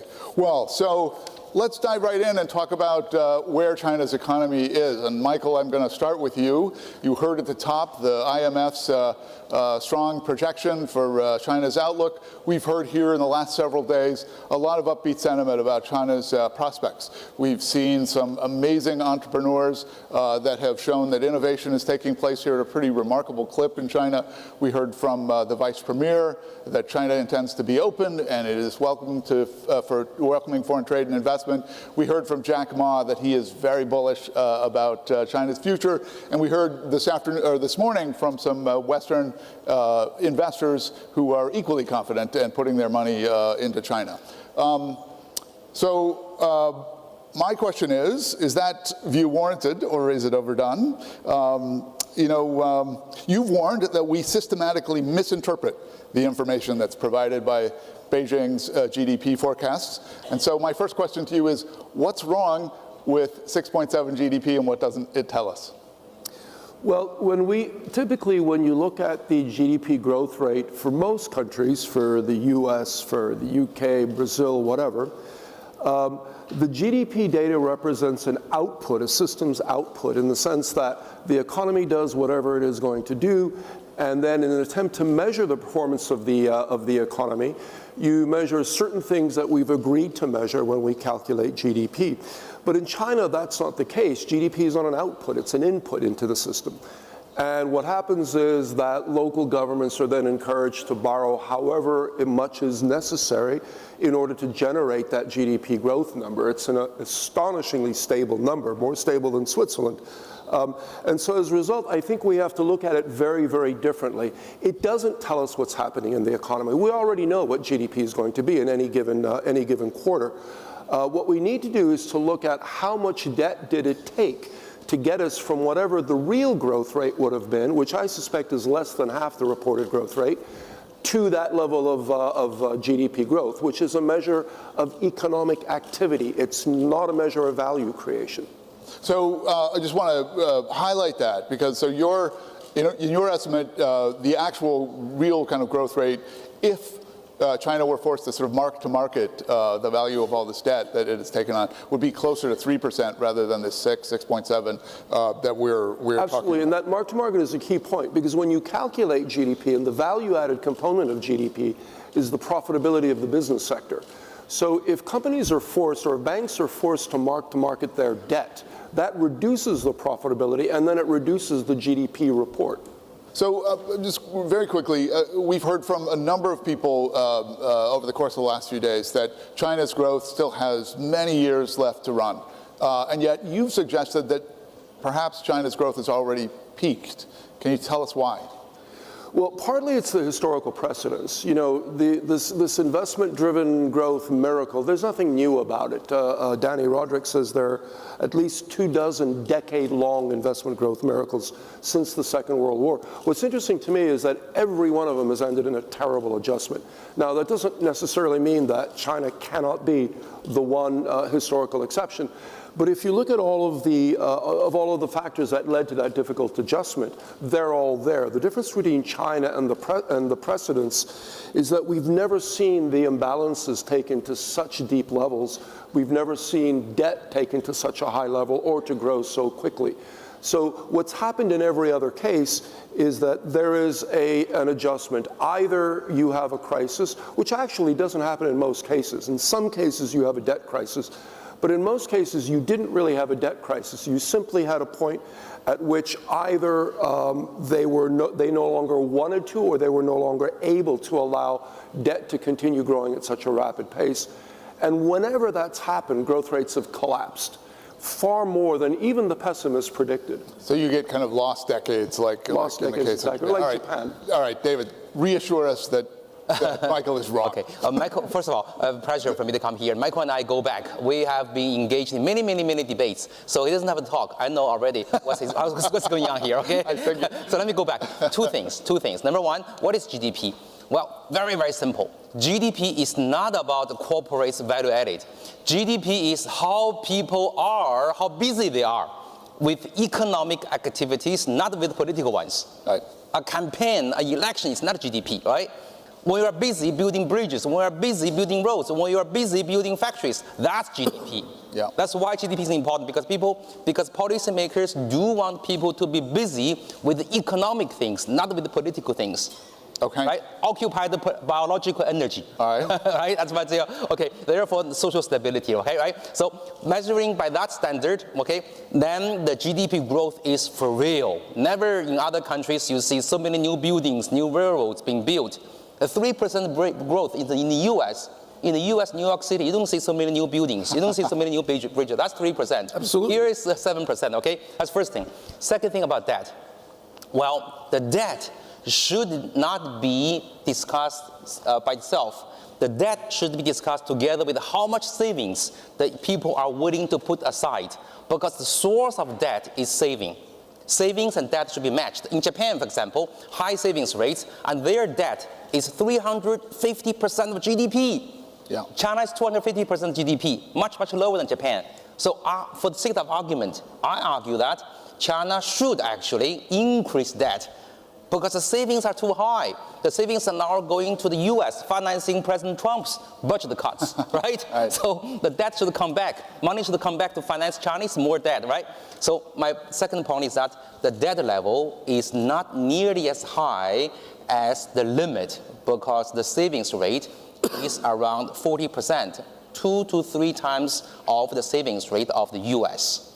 Okay. Therefore, the growth is sustainable. So let me just ask you quickly, though. This point of sort of marking to market and trying to assess whether the loans, the debt is actually going into something that adds to productivity or it doesn't. It's almost impossible for us to know in the present. Well, actually, it's very simple, specific here. I should mention that in the past 4 or 5 years, because there's the anti-corruption campaign, right, which is good in the long run. But in the short run, officials in position were scared. They were scared that maybe in history they had improper dealing with private entrepreneurs. So they were hiding. They were not aggressive. And therefore, growth rates slows down because private investments are not forthcoming. As a consequence, in order to stabilize the economy, the central government called upon infrastructure investments, which required proportionally more upon official or formal debt. Right? That's the reason for the rapid increase of debt. Now things are turning around. 19th Party Congress. 19th Party Congress means that provincial and the municipal governments have already been replaced, including our one. You know, you saw him yesterday, right? You saw him yesterday, right? I just arrived here. I think he already appeared in the podium, right? In the stage, right? Mr. Ren, new. But so Mr. Ren, before coming here, he was carefully studied or examined by the party's Department of Organization or HR department. So he was cleared to be cleared. So he's not scared of being investigated for the past behavior. He was giving a proper physical checkup. From now on, private investment will pick up. Okay. Number prediction. The 19th Party Congress, does it make you more reassured about China's economic prospects? What's the view from Wall Street and from your standpoint? Well, it's an honor to be part of this heated debate. And I think first thing first is that a lot of investors, when we travel, ask about the financial shock, because when China is focusing on deleveraging, and people are really worried and saying what's going to happen, right, when you clean up the financial sector, etc. And actually, we think that risk is actually quite limited, because as you start to talk with the regulators and the decision makers, they start to focus on really to do it in a measured pace. So this means when new regulations are coming out and they're going to regulate certain behaviors of participants in the financial market or capital market, there will be consultation period. There will be also grace period, which is very important.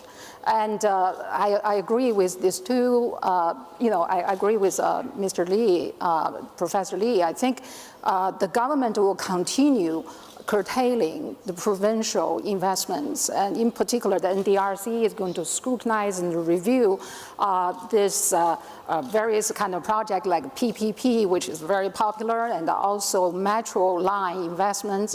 This approval process to make sure there is no financial loopholes. If so, they want to fix that. And that's a good thing. But that doesn't mean that there will be no projects coming from a province, like the Xiong'an projects, like the Big Bay Area projects, anything related to Belt and Road, no doubt will receive great support from government.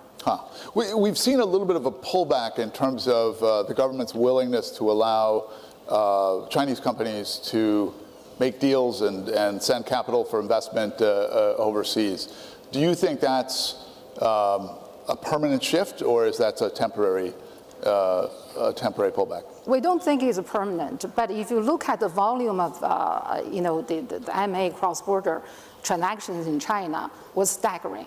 In 2015, big run-up, And the number reached 100 billion, and we said, oh, this must be the peak, but it doubled in 2016. The government actually has this reason to really start to provide some guidelines, to provide more supervision of the type of transactions they're doing. You got to be strategic. It has to be, the future success post the deal needs to be examined instead of just money going out buying anything that is available. And the negative list they published is also helpful. But what's interesting is that actually, even though 2017, the MA volume dropped about 44%, you still see huge interest from the big corporates in terms of cross-border investment. This if the drop is the 40% drop is outbound investment. Is that right? It's outbound, and these interests are very much focused on new economy. And this is supported by the government, the healthcare, education, etc., and technology, of course. So therefore, over the longer run, I think the government will change. For the time being, there is concerns, many concerns, as you know, but it's not a permanent phenomenon. Okay, Michael, you probably wouldn't disagree with this notion that we're not in danger of any kind of immediate financial collapse. Is that correct? I think it's very unlikely. Very unlikely. But you have a different take on why that is, right? Yeah, in fact, I want to come back. In the last couple of years, we've really heard again and again, how can China have a debt problem? It's all funded by domestic savings. And I'm bewildered by that. A debt problem funded by domestic savings is the definition of a debt problem in a current account surplus country. That's just how they happen. Take a look at the United States in the 1920s. The United States had a huge explosion of debt in the 1920s, and I think we all agree, a very difficult 1930s. But according to people who say that if the debt is funded domestically by savings, you can't have a debt problem, then it's impossible to explain what happened in the US, because more than 100% of the debt was funded domestically by American savings. What about Japan? In the 1980s, exactly the same thing. It was fully funded by domestic savings. Domestic savings were so high that it funded all of the Japanese debt plus foreign debt. Same thing in the US. So there's nothing surprising about that. But what ended up happening in the US is when you have this surge in debt and the possibility of a sudden stop, you get the adjustment in the form of a crisis. And if you don't have the possibility of a sudden stop, which I think is very unlikely in China, as long as the banking system is closed, then you have what Japan had. You have 2 lost decades of 0.5% growth. So China, the thing that really impresses me about China is not that somehow it's done it differently. What impresses me about China is that it's done it exactly the same way every other country that has had this problem has done it, with one exception, and that is the imbalances in China, as I said, are far deeper than anything we've ever seen before, and the growth rate in debt is the fastest we've ever seen. And China has the highest debt level for a developing country that we've ever seen. So those are the differences. So, all right, so this touches on a really important point, because standard economic theory would suggest that one solution for China is actually not to remain closed, as you're suggesting that it will be, but to follow through with a lot of the assurances that we've heard from central government leaders here in the last couple of days, which is that China is determined to, the theme of this gathering, pursue openness, that it wants to liberalize to foreign trade, it wants to, make room for more of these kind of deals. So as a good, well-trained economist, do you think that's a proper course of action for China to pursue? What would be the consequences of true opening for China? Maybe luckily for me, I'm a finance guy, not an economist. But the set of reforms, I sort of associate them with the World Bank reforms in the China 2030 document that just came out very recently. And, this is the IMF, the 2030 is the World Bank. World Bank. The World Bank, if you read through the entire document, it's truly astonishing. They think that China is going to grow at 6.6% on average for the next 20 years, which when you adjust for the growth of the working population and the subsequent decline of the working population, means that they think China is actually going to grow per capita more quickly in the next 20 years than in the last 30 years. And nowhere in the document is there any discussion of debt except it's a problem, but it's probably not going to be a problem because there probably won't be a crisis. And I think that's completely wrong.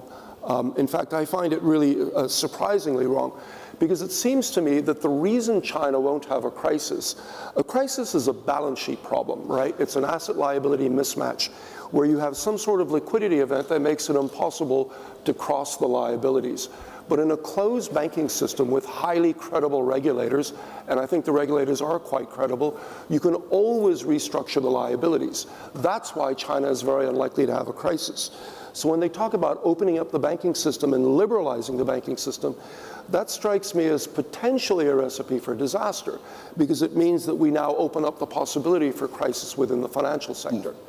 The other point that I would make is that if you look at the historical precedents, when you liberalize a highly indebted, highly distorted financial system, it doesn't tend to improve productivity. It tends to generate even more rapid growth in bad debt. The classic case is the S&L crisis in the United States in the 1970s and 80s. So I'm very worried about a lot of those reform proposals. So I want to open it up to questions from the floor, but let me give you one quick question, David, and that's the other end of this liberalization question. What's going to happen with SOE reform? We heard a lot from the central government leaders about how they would pursue SOE reform, but I often think that what we hear when Chinese leaders say SOE reform and what they mean are quite different things. What we like to hear in the West is that that means that SOEs are going to wither away, they're going to be privatized, their presence in the economy is going to be reduced. But it seems to me what they actually mean is we're going to strengthen SOEs. We don't mind if they continue to occupy a very large part of the GDP. We just want to consolidate them so that they're not on such shaky financial footing. Am I wrong? Well, okay, there are three specific things that's actually going on. Number one, with SOEs. Number one, the government is now trying to go through an exercise to decide which SOEs should be totally privatized. These are commercially oriented SOEs, meaning that they are in competitive markets, right? Second job they are trying to do is to diversify the ownership of the remaining SOEs, meaning that introducing non-state shareholders, it's a mixed ownership, right? Third thing they're trying to do is to invite or attract professional managers to work in the SOEs and pay them market price, market bonus, market salaries, let them work, right, as professional. Now let me very, very quickly go back to the issue of liberalization, right? Opening up meaning two things. One is to open up your financial services, or open up your competition. The other is to open up capital flow. These two things may not go hand in hand. What China will do, I think, in the coming decade, not only 5 years, is to open up financial services. Let Goldman Sachs have more than 51% of shares of certain commercial banks. Just Goldman Sachs? For example, or Morgan Stanley, okay? Okay. We have our hands ready. Yeah, so because the Chinese local financial service companies are now much more confident than 15 years ago when China was accessing WTO. But however, on the issue of capital flow, certain kind of control still should be and will be maintained, because otherwise, I agree with Michael, otherwise capital flow can be very tricky, can really undermine the economy. Yeah. Do you have any thoughts about that? Are you lobbying hard for more than 51%? Yeah, we just actually increased not long ago to 49%. So this 51% is great news.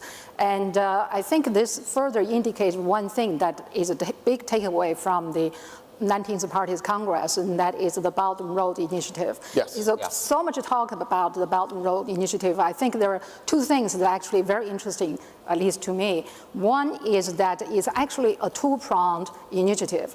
It's going out and also bringing in.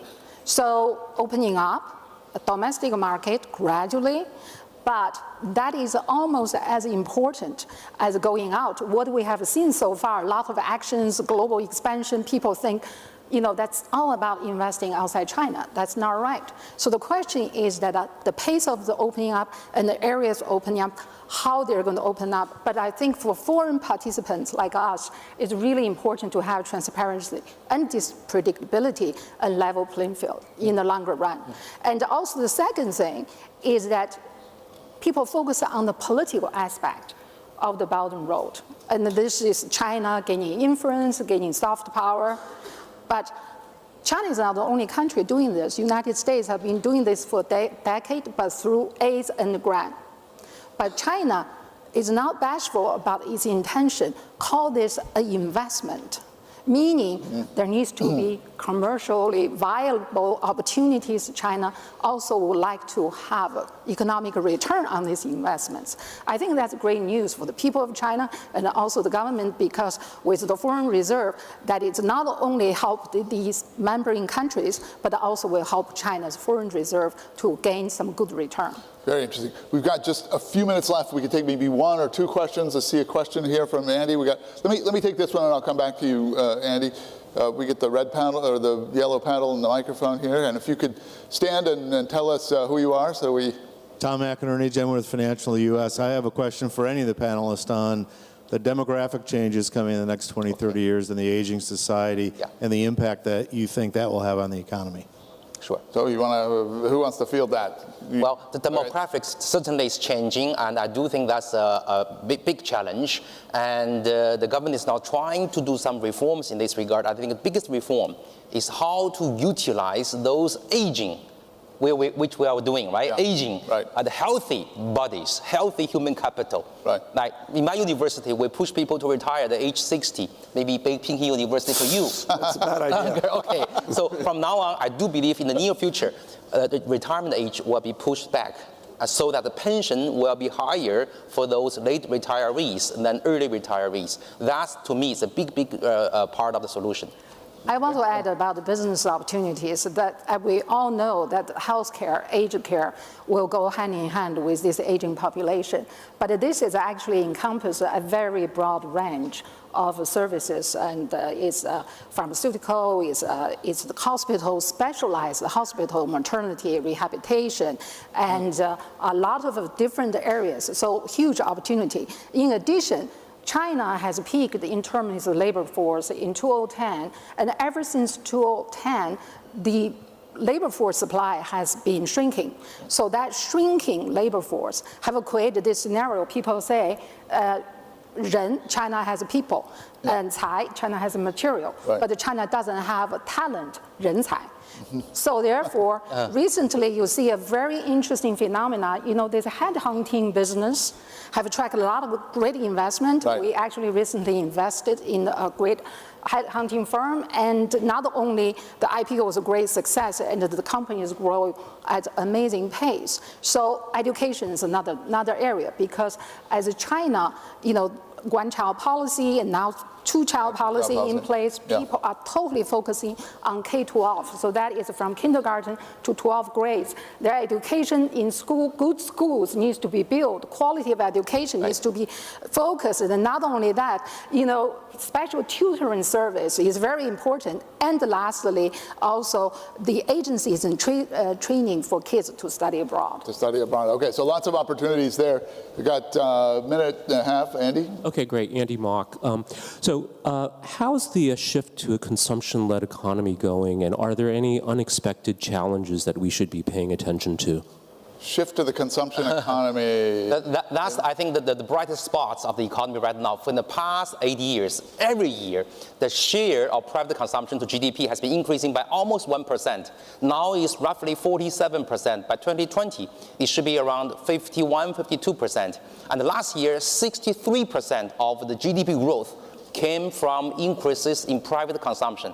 That's already going on. The reason why, very, very simple, because wage rates are increasing. Why wage rates are increasing? Because of relative labor shortage. I think we'll have to leave it there. Wei, David, Michael, thank you so much. This was an excellent panel. I feel very enlightened about the future prospects of China just from our brief conversation. Thank you very much. Please join with me in thanking them. Thank you. Thank you.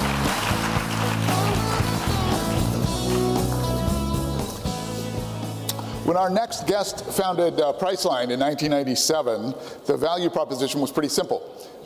What if leisure travelers could use the internet to find last-minute deals on hotels and flights, clearing last-minute inventory? Today, Priceline has a market cap of more than $80 billion, and in the ensuing years, he has been prolifically inventing, among other things, and holds over 700 US and international patents. His latest venture, launched earlier this year, is Upside, which targets the category of unmanaged business travelers, a market he estimates could be north of $165 billion in the US alone. To share what he's been up to, please welcome Priceline founder and CEO and co-founder of Upside Travel, Jay Walker, and Fortune's Alan Murray.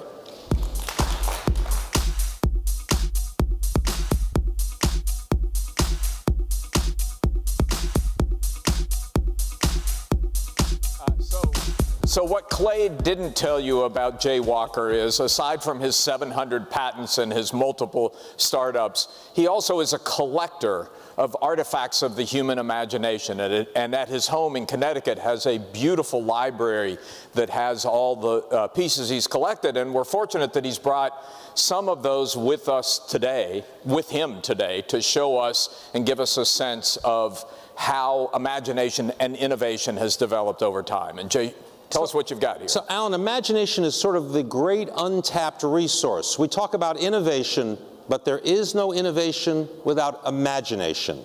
And that's the moment where we have an original thought. And to start with, I'm going to take imagination out of my pocket right here. This is a cuneiform cone. This is the invention of writing. So what happens here, and we're ready to look at it now, I think. Let's see if we can get this here. I didn't realize you're a stage technician. I am a stage as well. I'm just going to hold this up here. So what happens here is somebody comes up with the idea that instead of writing once, we can embed it in clay. Instead of telling a story, we can embed the story in a piece of clay, put it in a kiln, and writing is invented as an act of imagination. We, of course, take it for granted. It takes 400 years before this page from the Gutenberg Bible shows another leap of imagination, Alan, and this time the idea of movable type. Instead of writing one at a time, somebody imagines moving pieces of type and press it on a paper, and here you can see a page from the original Gutenberg Bible, which is 1455.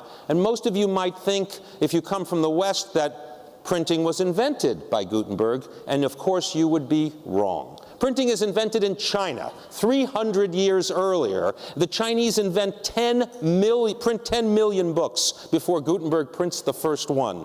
But one of the things the Chinese invent with printing is the first paper money. They print money. This is another act of imagination. The idea that a piece of paper can stand for money in the bank, in this case cash coin, rolls of coins here with a counterfeiting warning right on the bill. If we catch you counterfeiting, we will not only kill you, but we will take the assets of your entire extended family, and we will give those assets to the person that reported you. Pretty effective anti-counterfeiting tool. Okay? So the Chinese invent money, and of course they invent printing. So let's take a look at what they print. Here's an example of the oldest surviving medical text that has been printed in the world. What's the date? 1116 AD. This is 900 years old, and guess what's being printed here? Chinese medicine. Chinese medicine, as we all know, is thousands of years old. When the Chinese invent printing, what do they print? They print books of pharmaceutical and medical information.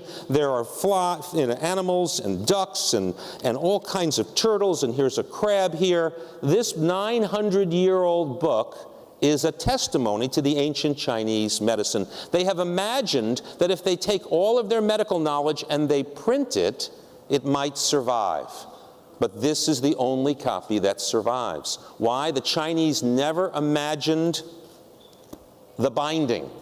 They never imagined that the book should have a binding. They were always made of paper, which means they disintegrated.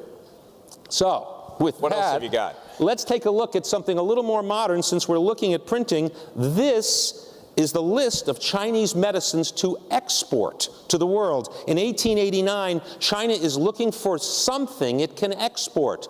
It's, of course, exporting tea in massive quantities. Somebody says, what about Chinese medicine? And here is a page from Canton's medical export list. Here at the top, it says the port of Canton, the old name for Guangzhou, of course. And here is an endless list of all the twigs and leaves. Here's the seeds and fruits. The Chinese have organized every possible export of medicine, and they've imagined creating a catalog encyclopedia of every medicine. So here you can see simple acts of imagination stepping forward. Even though printing is invented, that doesn't mean you're going to invent currency. It doesn't mean you're going to invent commercial documents and ledgers. So now let's take a look at something made in China that's extraordinary for imagination. Many of you may not know what these are. They're Jacquard loom cards. In France, in around 1800, a man named Jacquard invents the idea of punching holes in cards as a way to control a loom. He imagines, instead of having children crawl through the loom, he imagines he'll have holes. And the holes will then allow hooks to drop through, and each card acts like a programming device. It's the first computer. It's the first computer control system, right. It's 1800, and he invents a computer control system, and yet nobody wants to buy a Jacquard loom. And in because it's such a contraption and child labor is so cheap, nobody needs it, until this. They come up with an idea to show off what can be woven. To prove they can weave anything, they weave a book in silk. They take Chinese fine silk and they weave an entire prayer book in silk. There is no printing in this book, Alan.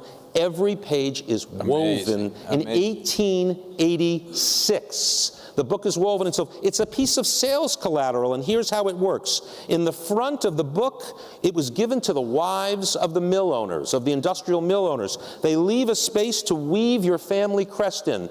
They would come and give it to the wife and say, Madame, this is a gift from the Jacques Cardeloum Company. We have woven a prayer book in Chinese silk. Your husband owns a mill. All he needs to do is weave your family crest inside the beautiful prayer book. But without a Jacques Cardeloum, ladies and gentlemen, you can't do it. So you have to buy a Jacques Cardeloum, or your wife is going to give you a very hard time. Back in 1886. And they sold Jacques Cardelooms to complete this book. So you can see it's an act of imagination to imagine cards with holes can control machines. Those machines can weave a book in silk that becomes a sales tool. But so you've studied this vast history of imagination and innovation. What's the pinnacle of that history in your view? Here it is. The greatest moment in the history of human imagination occurs with the most unbelievable idea. The idea really starts with this book. And in this book, as everybody knows, the Earth is in the center of the universe. All right? Of course, in China at that time, the Middle Kingdom was the center of the Earth, but the Earth was the center of the universe. And everybody could tell. The Earth is stable, the stars move, the planets move in the sky. It's obvious, except it's wrong. Copernicus, with measurement, says, you know, it's not true. The sun is at the center of the solar system. Now, Alan, for that to be true, the Earth has to be spinning at about 1,000 miles an hour. Do you feel the Earth spinning? Not sometimes. The sun comes up in the morning and it goes down at night. The sun is clearly moving. The Earth is not spinning. And for somebody to say that the sun is at the center of the solar system, you'd have to have elliptical orbits in order to explain the seasons. This, ladies and gentlemen, is the first celestial map with the sun at the center of the solar system. It is the dividing line between the age of faith and the age of reason in the West. It is the proof in the scientific method to explain why the planets are where they are, why the stars where they are. No matter how counterintuitive it was. What year was this published? 1660. 1660, and this is it. This is it. This is the moment where mankind says, if we can prove the hypothesis, if we can test it and check again, then it must be true. The Earth must be spinning. This change becomes the leading edge of science. You got one more box back here. I have one little thing, because in this map in 1660, they knew very well that this was the orbit of Mars. And so what I brought with me for the act of imagination to finish it is a piece of the planet Mars. This is one of about 100 rocks in the world that are from Mars. And this is the journey that defies imagination. For this rock to get here, here's the story. An asteroid hit Mars about 60 million years ago with enough mass to eject material at Mars at about the escape velocity of Mars, about 10,000 miles an hour. That material is spread equally in space randomly. One tiny piece of that material has to perfectly intersect the Earth's orbit between 30 and 50 million miles away. The odds of that are like one piece of sand on a mile of beach. It then has to come through the atmosphere and not burn up. 99% of everything coming through our atmosphere burns up. Then it has to land in only two places in the world, the Sahara Desert or Antarctica. Why, Alan? Every rock on the ground is from space in the Sahara Desert or Antarctica. Then it has to happen when somebody is walking by in the Sahara Desert after the rock travels from Mars. They have to pick it up because they know it's that, and then they can perfectly type it. They send it back to a laboratory, and based on the gravitational signature in the crystals, we can tell this was made in Mars's exact gravity, so we know it's from Mars. So this rock has made the journey from the surface of Mars to China. Amazing. And it ended in China. Well, no, actually, this is from Sahara, but it's in China now. Today, it's I in understand. China today. Okay. So let me ask you something, Jay, because you've made this clearly detailed study of the history of imagination, and imagination leads to innovation, and innovation has been at the core of our conversations for the last couple of days. And one of the topics we've been talking about is innovation in China. So what are the characteristics of a society that make it a fertile place for imagination and innovation? Well, innovation is about rejecting the old. It's about saying, I have a new idea, right? If your idea is, I know everything, right, then you're not going to innovate. If your idea is the world has nothing to teach me, you're not going to innovate. If your idea is I don't need your scientific method, I have all the answers I need. If you're the Catholic Church for 1,000 years, it's a venial sin to have imagination. It's great for art, not good for innovation. Not good for innovation. So the challenge in innovation is and especially in China, it's the tension between the Confucian tradition of respect for elders, respect for the professor, respect for the established way, and yet the ability to challenge that way and say, no, I have a new way, I have a new answer. And not only that, early on, China rejected the scientific method. Of course, that's come 180 degrees around, and now China has strongly embraced the scientific method. But until it did, it was at a massive disadvantage. The Confucian culture, combined with the lack of a scientific method, meant there was no reason to challenge anything. Yeah. That is the big change in the modern China. They've reversed it. So you're now seeing, in spite of the Confucian values, innovation happening here. Yes, China has enormous challenges with innovation. They have a deep respect for grades in schools. In the West, we often have a phrase, those that can't do, teach. In China, that would be an insult. Those that teach are the best. But not in America. Bill Gates is a college dropout. And Americans tend to be proud of it. Chinese are mortified by it. China has other challenges that make innovation difficult. Jack Ma talked about, don't please your boss, please your customer. Yeah. Americans have always pleased the customer. They understand the customer is in charge. That's a relatively new idea in China. So those are drivers. China is fast to adapt, fast to learn, and especially in the modern environment, extremely aggressive in using science and technology. So those are the tensions between a Confucian tradition and the modern. Well, Jay, this has been a fascinating tour through human imagination. Thank you for bringing these artifacts with you and sharing them with us. It's my pleasure. Please. Thank you very much, ladies and gentlemen. Thank you. Thanks, Alan. So we're talking about innovation. At Fortune, we do a survey of the CEOs of Fortune 500 companies every year. One of the questions we ask is, what's the biggest challenge facing your company? And we give them lots of choices. Is it competition from a startup? Is it the ability to attract good talent? Is it a shortage of capital? Is it a shortage of resources? But for the last 3 years, the answer has been the same.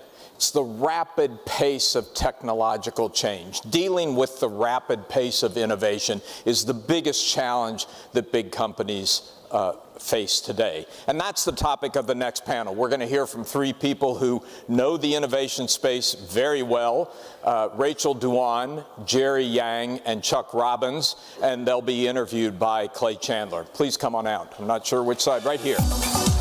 Oh, Adam was...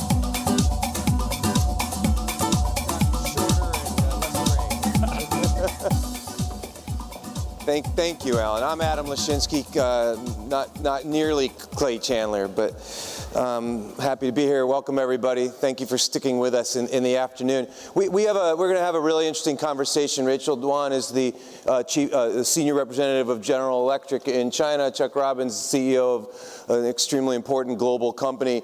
And Jerry Yang, although he is going to hate me for saying this, is a living legend both in Silicon Valley and in China.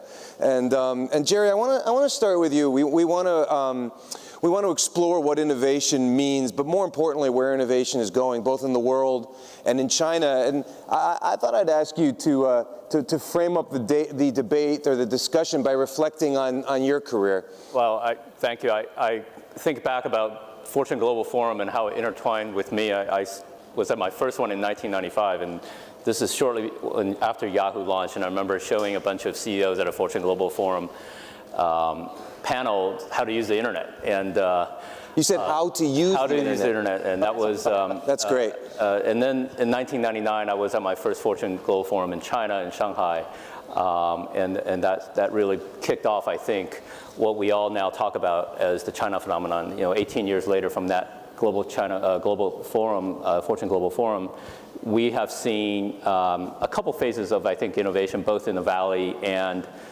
in China. And more specifically with China, I think it went through a phase where there was this notion that Chinese entrepreneurs were creating Western copies, the copycat phase. Yep. And I would say probably until about 2009 or so, China really broke out on its own. There is much more innovation that is centered around the China market itself. And now you see the blossom of not only the large companies like the BATs, but also the next level of ecosystem companies, whether it's Meituan, Didi, and countless others. So we see that bifurcation of the Chinese innovation that has really been matured over the last 15, 20 years. And I think, Adam, the future is really even more interesting as we look at where AI and some of the new technologies that are emerging and the different paths that I would say the US or the West and China are taking.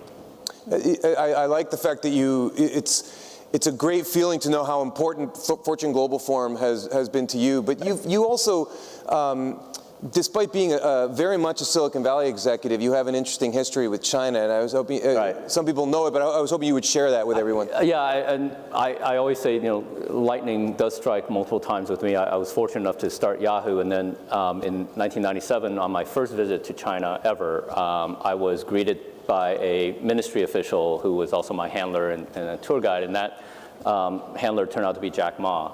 And so talk about good luck. And Jack and I sort of connected a few years later in the context of business once he started Alibaba and Taobao. So having been able to, through Yahoo, invest in Alibaba in 2005, obviously in hindsight looks like a pretty good decision, but at that time it was a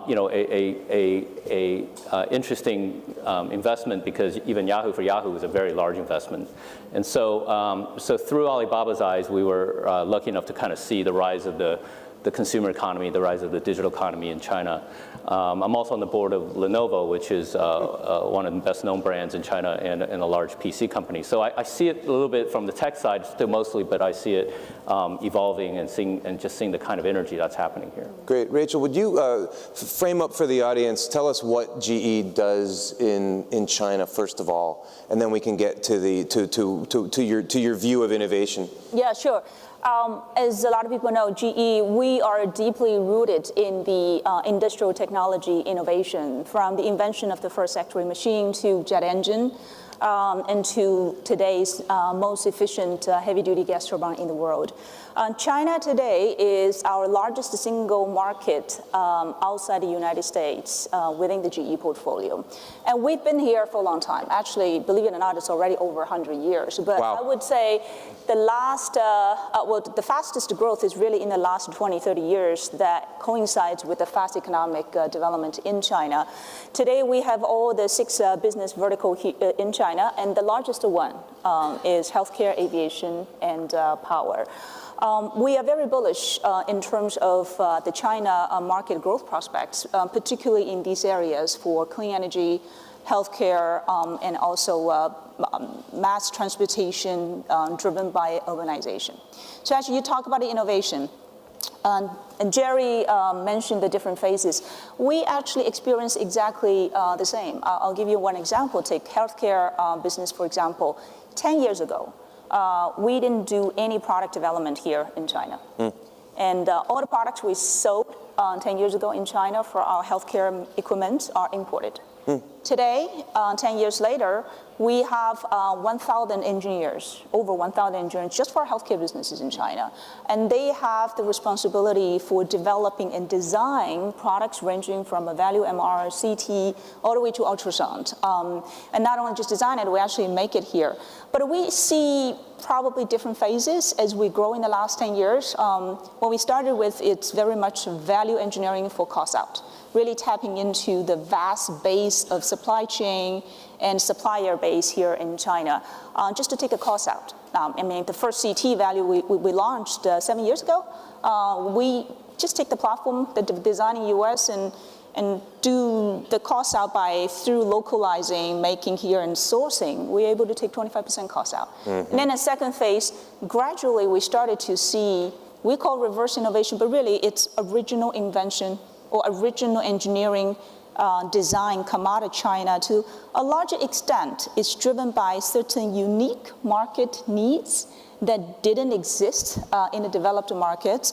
Again, healthcare, the biggest challenge here, it's a very bimodal market. You have high-end, you also have primary value segments, and the biggest challenge for primary care is the doctor skill set scarcity. So they may buy and colored ultrasound, but they don't know how to use it, and therefore we actually had the first sort of innovation for our tablet PC and our handheld CT and tele-ultrasound, handheld ultrasound and tele-ultrasound addressing exactly that problem. And today, we're kind of going through a phase a little bit is more, as we're going into biotech and then going to digital, is more anchoring on the sort of ecosystem co-creation innovation. And the latest project we're doing here in Guangzhou is a biotech, is essentially anchoring to bring attract partners, not just us, but also biotech researchers, service providers for clinical trials and manufacturer or equipment manufacturers, as well as skill manufacturing all in together. You know, it's fascinating. The progression that you spoke about just now is exactly the way Tim Cook of Apple articulated Apple's progression yesterday. It began, this was a place to manufacture their products, period. Didn't even sell much of anything, and it's completely changed since then. How much of what you just described was organic market development versus government policy or government desires for more value add to happen in China? I think it's both. Clearly, China, for the parts of the markets that we're in, whether it's healthcare or aviation or power, it is one of the largest, or will become the largest market. Healthcare today is number 2 after the United States. But with the aging and the number of population, I think in the very foreseeable future, healthcare China market will become the number 1. So there is a market aspect. And the same thing for power. If you're looking at the power generation capacity install base, China today is the number 1. And it's transitioned to more clean energy. So there is a clearly in the market aspects. And the different market segments presents different needs for product and enhance that some of the products that are designed in the development markets doesn't satisfy and sort of driving that.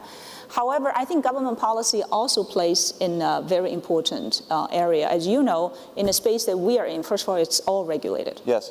Second of all, and that's healthcare, power, and aviation. Very regulated. Highly, highly regulated. But that's the same almost everywhere else in the world. However, not only just regulated, if you're looking at our customer base outside of healthcare, almost power, renewable, oil and gas, aviation, it's all highly dominated by state-owned enterprise. So I think the government policies is extremely important in terms of, do you encourage foreign investments coming in? How do you partner, and in what format of partner? And that's where we also learn our way. Good. Chuck, I'd like you to share with everybody, you're extremely active, not just in China, but in Guangzhou specifically. Could you share what you're doing here? Well, I think, first of all, we have all had similar paths as companies, right? Tim's story is the same as our story. And we were manufacturing here, and then we actually have always had a sales organization, and then we made an acquisition, Jerry, when you were on our board, actually, that actually had a big R&D center here. So now we got about 5,000 employees in China, a lot of them actually in R&D. And the story I'll tell you is that in Davos in 2016, I met with a contingent of government officials who said, we'd like to partner with you to build a smart city in the Panyu district in Guangzhou. And I said, okay, that would be wonderful. And And this is an example, I think, of the pace at which the mentality has shifted relative to being on the leading edge of innovation and actually leading relative to the transformation of all industries through technology. Because in April of this year, we actually broke ground there. When I showed up and saw, almost 4 square miles that was cleared and ready to begin building, and we're partnering obviously with local real estate development companies, but we're bringing in the technology layer. And now we actually are bringing in, we've got an innovation center up and running, which is focused on everything from the transformation of manufacturing and how we enable smart manufacturing, how we think about next generation healthcare, transportation, smart cities. And it was fascinating to actually go through that process, and now we're actually executing on that. And I think it really is a sea change in the thought process here in China. And we're actually seeing this tremendous leadership around, particularly around what we think about with digital transformation or IoT or these, how every industry is actually going to transform through technology. And we're participating in projects all over the country, but Guangzhou is probably the area where we have the most activity. Chuck, what exactly is a smart city? Well, in this case, we're actually, they're actually building this city from the ground up that will have everything from, intelligent lighting systems, smart traffic lighting. All the traffic will actually be happening underground. We'll have an innovation center. They're also building other clusters in Guangzhou where there's going to be artificial intelligence clusters, bioscience clusters, and you guys. And so we're actually looking at how we connect these and then bring in the AI expertise to leverage some of the platform capabilities that we're building in the innovation center there. But I mean, smart cities today, what we really see are the vision for smart cities, and then that begins with individual use cases. Here, they just said, we're just going to build a city from the ground up, and we're going to put technology throughout the entire city. I think that's just, it's an amazing opportunity for us. And at the risk of being impertinent, why Cisco? You have competitors, you have Chinese competitors. Wouldn't they have been better candidates to work with, to work in Guangzhou? Well, I happen to think that it's obvious why Cisco. But look, we have a broad portfolio of industry-leading solutions. We are, we're one of the key technology companies that is enabling, that's enabling businesses to take advantage of this next generation of technology. And if you really look at what's going to happen in the world, 5 to 10 years from now, as everything gets connected, you're going to have this massive distribution of technology assets.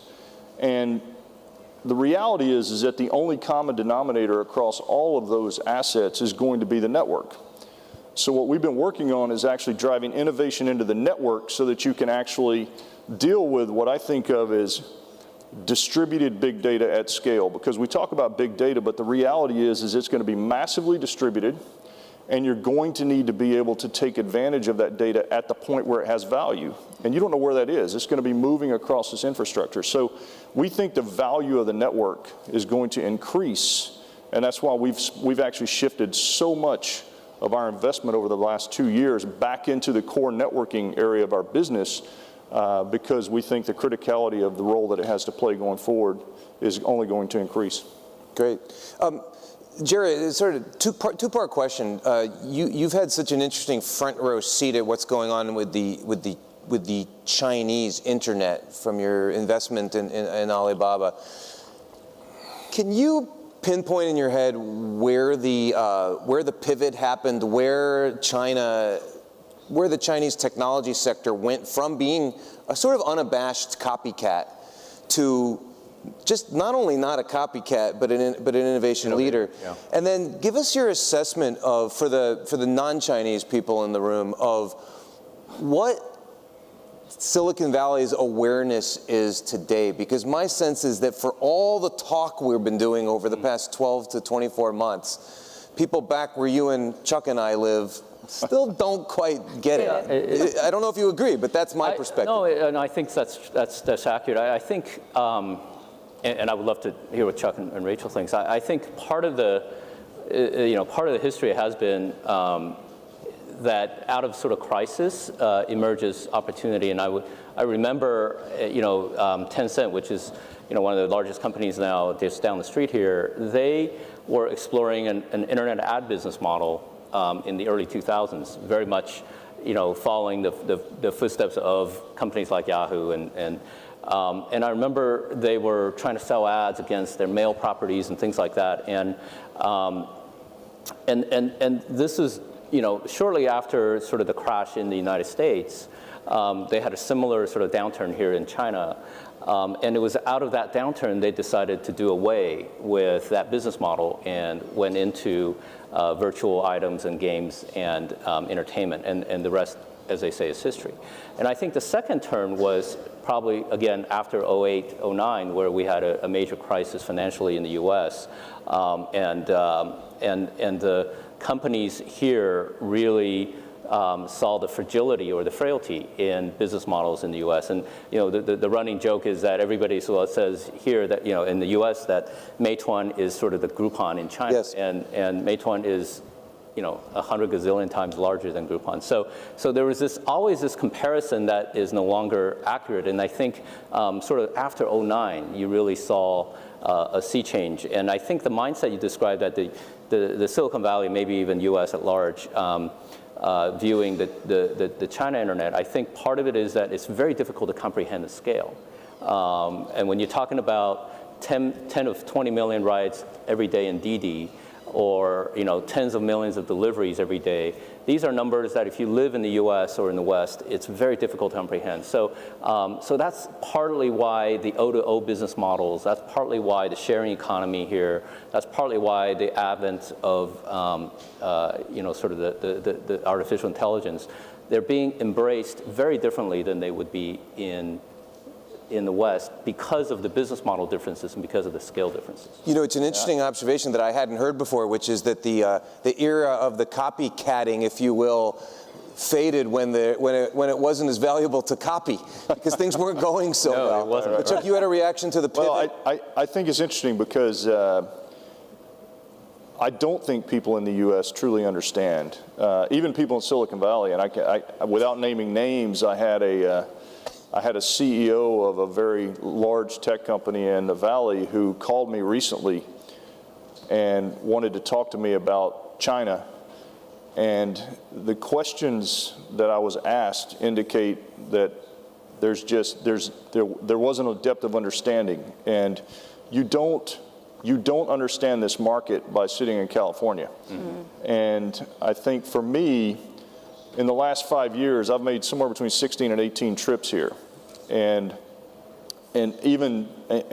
that by no means makes me an expert, but I certainly have a much better understanding today than I did, 5 years ago. And I think that the example I was talking to Jerry earlier about is when I go back to the U.S. and I say we're building a smart city in Guangzhou, no one can comprehend what we're really talking about, that we're building a city, right? Because, and we're not, but I'm saying we collectively through lots of partnerships. And frankly, until you go visit the location and you literally see what's happening, it's difficult to comprehend because you think about it from your perspective and and the scale at which things occur here are just phenomenal. Yeah. Obviously, this CEO should have come to the Fortune Global Forum. And didn't. Do you find yourself? I completely agree. Do you find yourself, Rachel, explaining what's going on in China to, I guess it's Boston now, right? Yeah, it's Boston. Mm-hmm. I think we're bypassed that stage within GE probably 5 or 6 years ago. I have to say, because I was born in China and grew up in China, but I joined GE after school. China, being a local, China is a hard place. And I totally agree with Chuck. You have to be here to understand it. That's number one. Second one is the speed or the rate of it changes. And the scale the changes happens is nowhere else in the world is comparable. I think the other thing that China has an advantage is somehow, maybe it's because mostly started with the consumer markets, what we experience in the industrial world too. In this market, customers or whether it's consumers or industrials are more willing to open for new idea and new innovation and adoption of the new idea. So Chuck talked about a smart city. We're next door, we are building a ballpark campus. And this is the second that GE Healthcare is building in the world, but we will be faster to complete compared with the first one, which was in Europe. I think we also worked with the Guangzhou government. I think their willingness, obviously biotech is a very strategic industry for China, and they wanted to build and foster innovation in this area. I think there is a strong desire there. But I think their willingness to try new models, because this model is completely new, because we're not talking about just one company coming in. You really try to build a whole ecosystem of biotech, attracting partners from who does researchers, who are service provider for doing preclinical trial or clinical trials, and scale manufacturer all together. And it is a PPP model. It really hasn't done it before. And then on top of it, we're working with the Guangdong government also try to provide certain financing fund or venture capital VC to coming in and turning the business model from for investors from capex more to opex. So it's actually, if you think about it, it's actually pretty complex, new things, never done it before, and it's an ecosystem, not a one company. But if you're looking at the speed, it's only 12 months. We already did the groundbreaking, investment agreement done. Detailed design will be done by the end of this year, and we're looking at trial operation end of next year. Extraordinary. You know, we talked about the internet, we talked about the networking market. I want to ask you, Rachel, about aviation and what GE sees and what China sees for the future. I look at aviation as an industry that hasn't changed very much. Engines have gotten more efficient, quieter. But that's not so exciting. What innovation should we expect? Two things. First, today, you may or may not know, Boeing and Airbus combined together, each year today, the new airplanes that they make, 1/3 are shipped to China. I believe that. China's number of travelers today is over 700 million, both domestically and internationally. Second, right after US, but I can foresee in the next 10 years, number of travelers, China will become number one. So there's a huge demand itself for new plane, new airports, so it's good business for us. And we'll continue to be in the jet engine business. But the second point I wanted to make is, I think Jerry and Chuck talk about the digital. A lot of it is today what's happening in the digital space is in the consumer side. I think we all would agree. I think the internet has completely changed the consumer, the way we live, the way we actually use or experience differently compared with 10 years ago. But the use of digital in the industrial world is just at the beginning. And as you know, GE started 5 years ago. We're going through a major transformation ourselves, is really how do we apply big data, IoT technology to the industrial world so that the industrial customers can also benefit from these technology evolution. So I think for us it's simple. So we're going to be asset-centered, so whether it's the jet engine, we talk about, the jet selling engine is just one, it's good business for us. But we can also, each jet engines will collect lots of data while it's in operation. So we actually, literally speaking, are in pilot with one of the largest airlines in China, China Eastern, going through developing industrial applications specific for the airlines, focusing on fuel savings, focusing on flight safeties. So these are really the future where I also see potentially China can lead, not just the consumer world of the internet, but also the industrial internet. And Jerry, it's a perfect segue to you were at the forefront of the consumer internet, and you were at the forefront of catching the China investment wave. You've been spending a lot of time over the last few years on this subject of data and on artificial intelligence. I think you've said to me a couple times you've been doing it relatively quietly, or very quietly perhaps. Share your vision of where this is going and what the opportunity is. The blinding insight, sarcasm intended, was that that we in 2012 I thought data-enabled businesses is going to be a huge opportunity to invest in. So since then I've been investing in very early stage companies that what I call follow sort of the data trail, and it started out as your more sort of run-of-the-mill enterprise, companies that use data to improve productivity. But then starting in about 2013 until now, you see data really creeping into every major economic sector, whether it's manufacturing, whether it's healthcare, whether it's biotech, whether it's building homes, whether it's food tech, whether it's drones. Aviation is a huge part of all this. So what happens is that by following the data trail, we're seeing data really fundamentally change the various industries that really make up a major part of the economy. So this disruption that we talked about in the 90s and even through the 2000s for the traditional media industries, now it's happening at a very rapid rate across many industries. And it is awfully interesting to see when you take digital, which implies all the data and AI and everything else, plus X, and you can put X, farm equipment or space tech or food tech, and just a fabulous innovation creation is happening. And I think that's the exciting part of this innovation agenda. It feels like it's exploding. It feels like we're in this golden era of innovation. If you have a question for these panelists, please raise your hand and I'll be happy to come to you. Oh, we have one right in the front. There's a microphone coming behind you. Please identify yourself. This gentleman's been asking very good questions the entire week. Uh-oh. Thank you. My last two questions come to the news press for Jack and Pony. I have one question for Charles. And Cisco has reached its peak years ago and maybe half now. And you mean market capitalization? Yeah. And because I think because you lose mobile area. Do you think in the next 10 years, AI area, and it will save Cisco to be brilliant again? And what's your strategy on that, like what's in for IBM?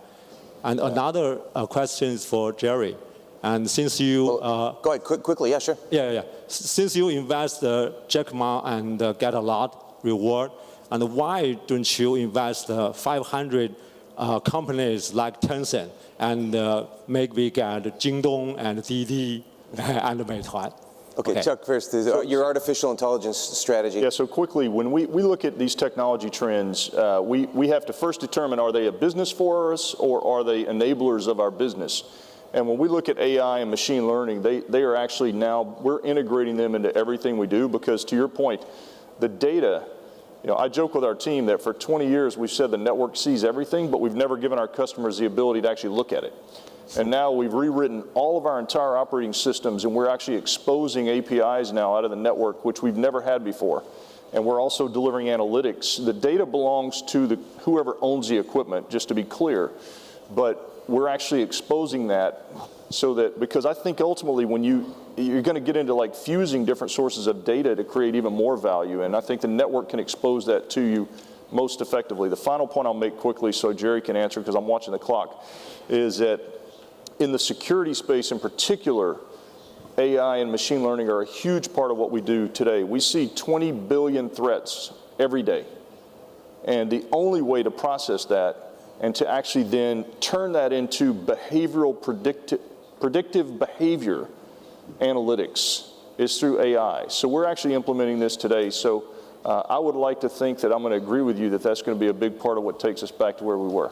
And Jerry, he wants to know why all you did was invest in Alibaba. I know. It sounded like if you had to make one bet, it was a good decision. I can't make you happy. I am thinking myself, as you're right, I wish I invested in Tencent and Baidu and everybody else, but back then I had a full-time job and my job was not to invest. Now my job is to invest, but it's too late for those companies, so hopefully I can find the next ones. and my similar question that I'll ask all of you, but starting with you, Jerry, is Tencent, Baidu, Alibaba, Google, Amazon have become such aggressive investors. Is there of their own? Is there room for anyone else to succeed, given how much capital and smarts they're throwing into startups? Especially in China, you see the entire second generation, third generation ecosystem really being dominated by these companies. Obviously, Baidu, Alibaba, and Tencent have created tremendous energy in the entire startup system because they invest so much money into the system. But even their sort of second generation, like Didi, are investing heavily into OFO and Mobike. So, you're seeing that effect happen. I think you saw that in Silicon Valley with Google and Facebook for a while. It seems to have been more quiet recently. So I think these things come in waves. But currently, given the amount of energy and amount of dynamism that's happening in the China market, we're sort of seeing that peak. Yeah, we've invested over $1 billion of capital here in different companies over the years, and we've got a few billion invested today around the world. And I think you'll see us continue, because it's a phenomenal way for us, because one of the things we didn't talk about is the importance of partnerships as things moving so quickly. Whenever everybody in this room is worried about how fast technology is moving, I will tell you that building unique, deep partnerships is one of the only ways you're going to be able to keep up with it. And one of those elements we think about is investing in companies so that we can actually get visibility and see what's going on in the industry. Yeah. Well, obviously, in our space, it's maybe not as crowded as the consumer side. But for GE, I think I would make 2 points. Even in our space, there's still a lot of capital coming in, particularly as you privatize, for example, healthcare space and some of the energy space are privatizing. But we will continue to invest, because we're not just a financial investor looking for return. We are also a strategic operator and a long-term player. We're going to be here, not just invest, but also we wanted to build in capability and grow together. Well, I think investments and partnerships are what this entire room is about. And so thank you so much to the three of you for being here today. Thank you. Thank you. Yeah, thank you.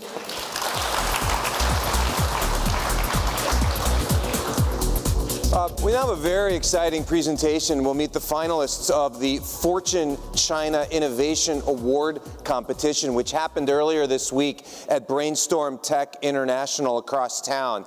To introduce the finalists and to tell you a little more about the competition, please welcome my good friend, Cliff Leaf. Where is he?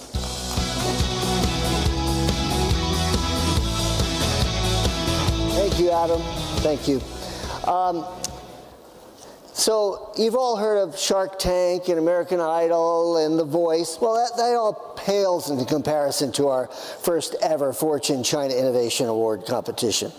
So we started by seeking out nominations from highly qualified sources, the top venture capitalists and other experts who track emerging companies.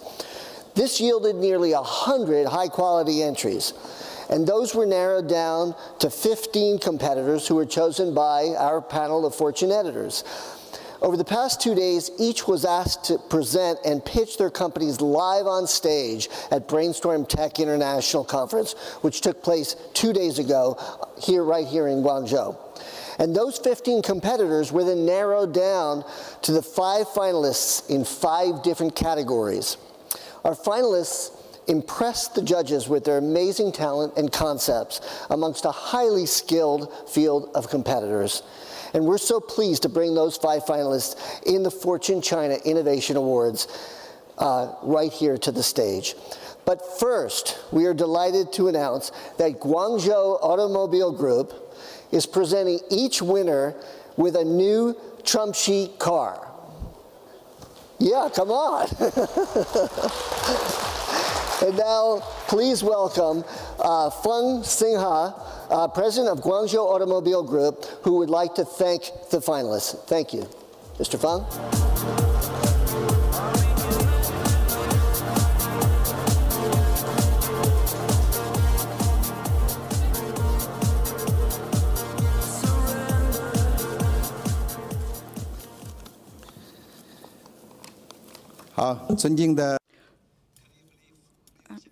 Respectful Mr. Cliff Leaf, ladies and gentlemen, good afternoon. I would like to thank Fortune Magazine. I would like to thank all the participants in our competition. There are over 100. And I am glad to be on behalf of Guangqi Group to participate in this event. And based in Guangzhou, GAC adheres to the corporate philosophy of humanity credibility, creativity.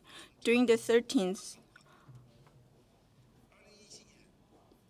in 2017, GAC listed in Fortune Global 500 for the 5th time with ranking number 238. From January to November, GAC has achieved automobile production and sales value of about 1.84 million and 1.82 billion units respectively, with growth rate of 23.8% and 23%. So it's top 6 major automobile group in China. GAC advocating our creativity echoes the theme of this competition. We attach great importance to talents who play the core role in innovation. Our innovative Guangzhou automobile campaign, which has been held for 12 consecutive years, showcases our employees grow together with the company with their initiatives and limitless creativity. The competition has converged the most promising startups in China, whether you are working in big data or smart logistics, medical technology, or financial products, or online learning. You have used your own way to show the strong vitality of creativity. Facing the tides of technological and industrial revolution, GAC is working on innovation-driven development. We spare no efforts on proving GAC Motor our self-owned brand and accelerate to transform to electrification, intelligence, connectivity, and sharing. We will invest 45 billion RMB with our partner to build a automobile industrial park for intelligent and connected NEV. And it's going to cover an area of 7,500 mu. And it's going to be the most innovative industry. And we are going to do R&D in and innovation for intelligent and connected new energy vehicles and components. Today, we welcome you to work with us. Today, we witnessed the final 5 winners of the competition. On behalf of GAC, I would like to extend our warm congratulations to you. I also like to tell 10 companies that are not on the stage and other off-site companies. You are also the winners today. Your innovative perspectives and entrepreneurship will influence and encourage more people in China to change our lives and world with open mind and diligent work. Congratulations again to the winners. Thank you.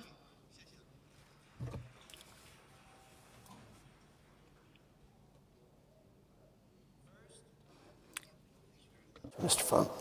First, we have the winner of the e-commerce and fintech category, Cho Shou Jun.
And we now invite all of our well, we've got our food group photo, but we are going to be writing about you in Fortune magazine. And of course, you've all won something very exciting here with the car. Thank you all very much. Okay, it's time now. We're all set. Thank you so much. It's all time now for a quick break. And so then we're going to go into a 30-minute break, and then we're going to go into our afternoon concurrent sessions at 4:30 p.m. So please look at your schedule for the location of your chosen room, and the staff can guide you if you can't find it. And don't forget to drop off your headsets at the table outside. Following your afternoon sessions, please go directly to the front of the hotel lobby for transportation starting at 6 p.m. to Canton Tower and this evening's reception and dinner hosted by the city of Guangzhou. Enjoy, and we'll see you shortly. Thank you.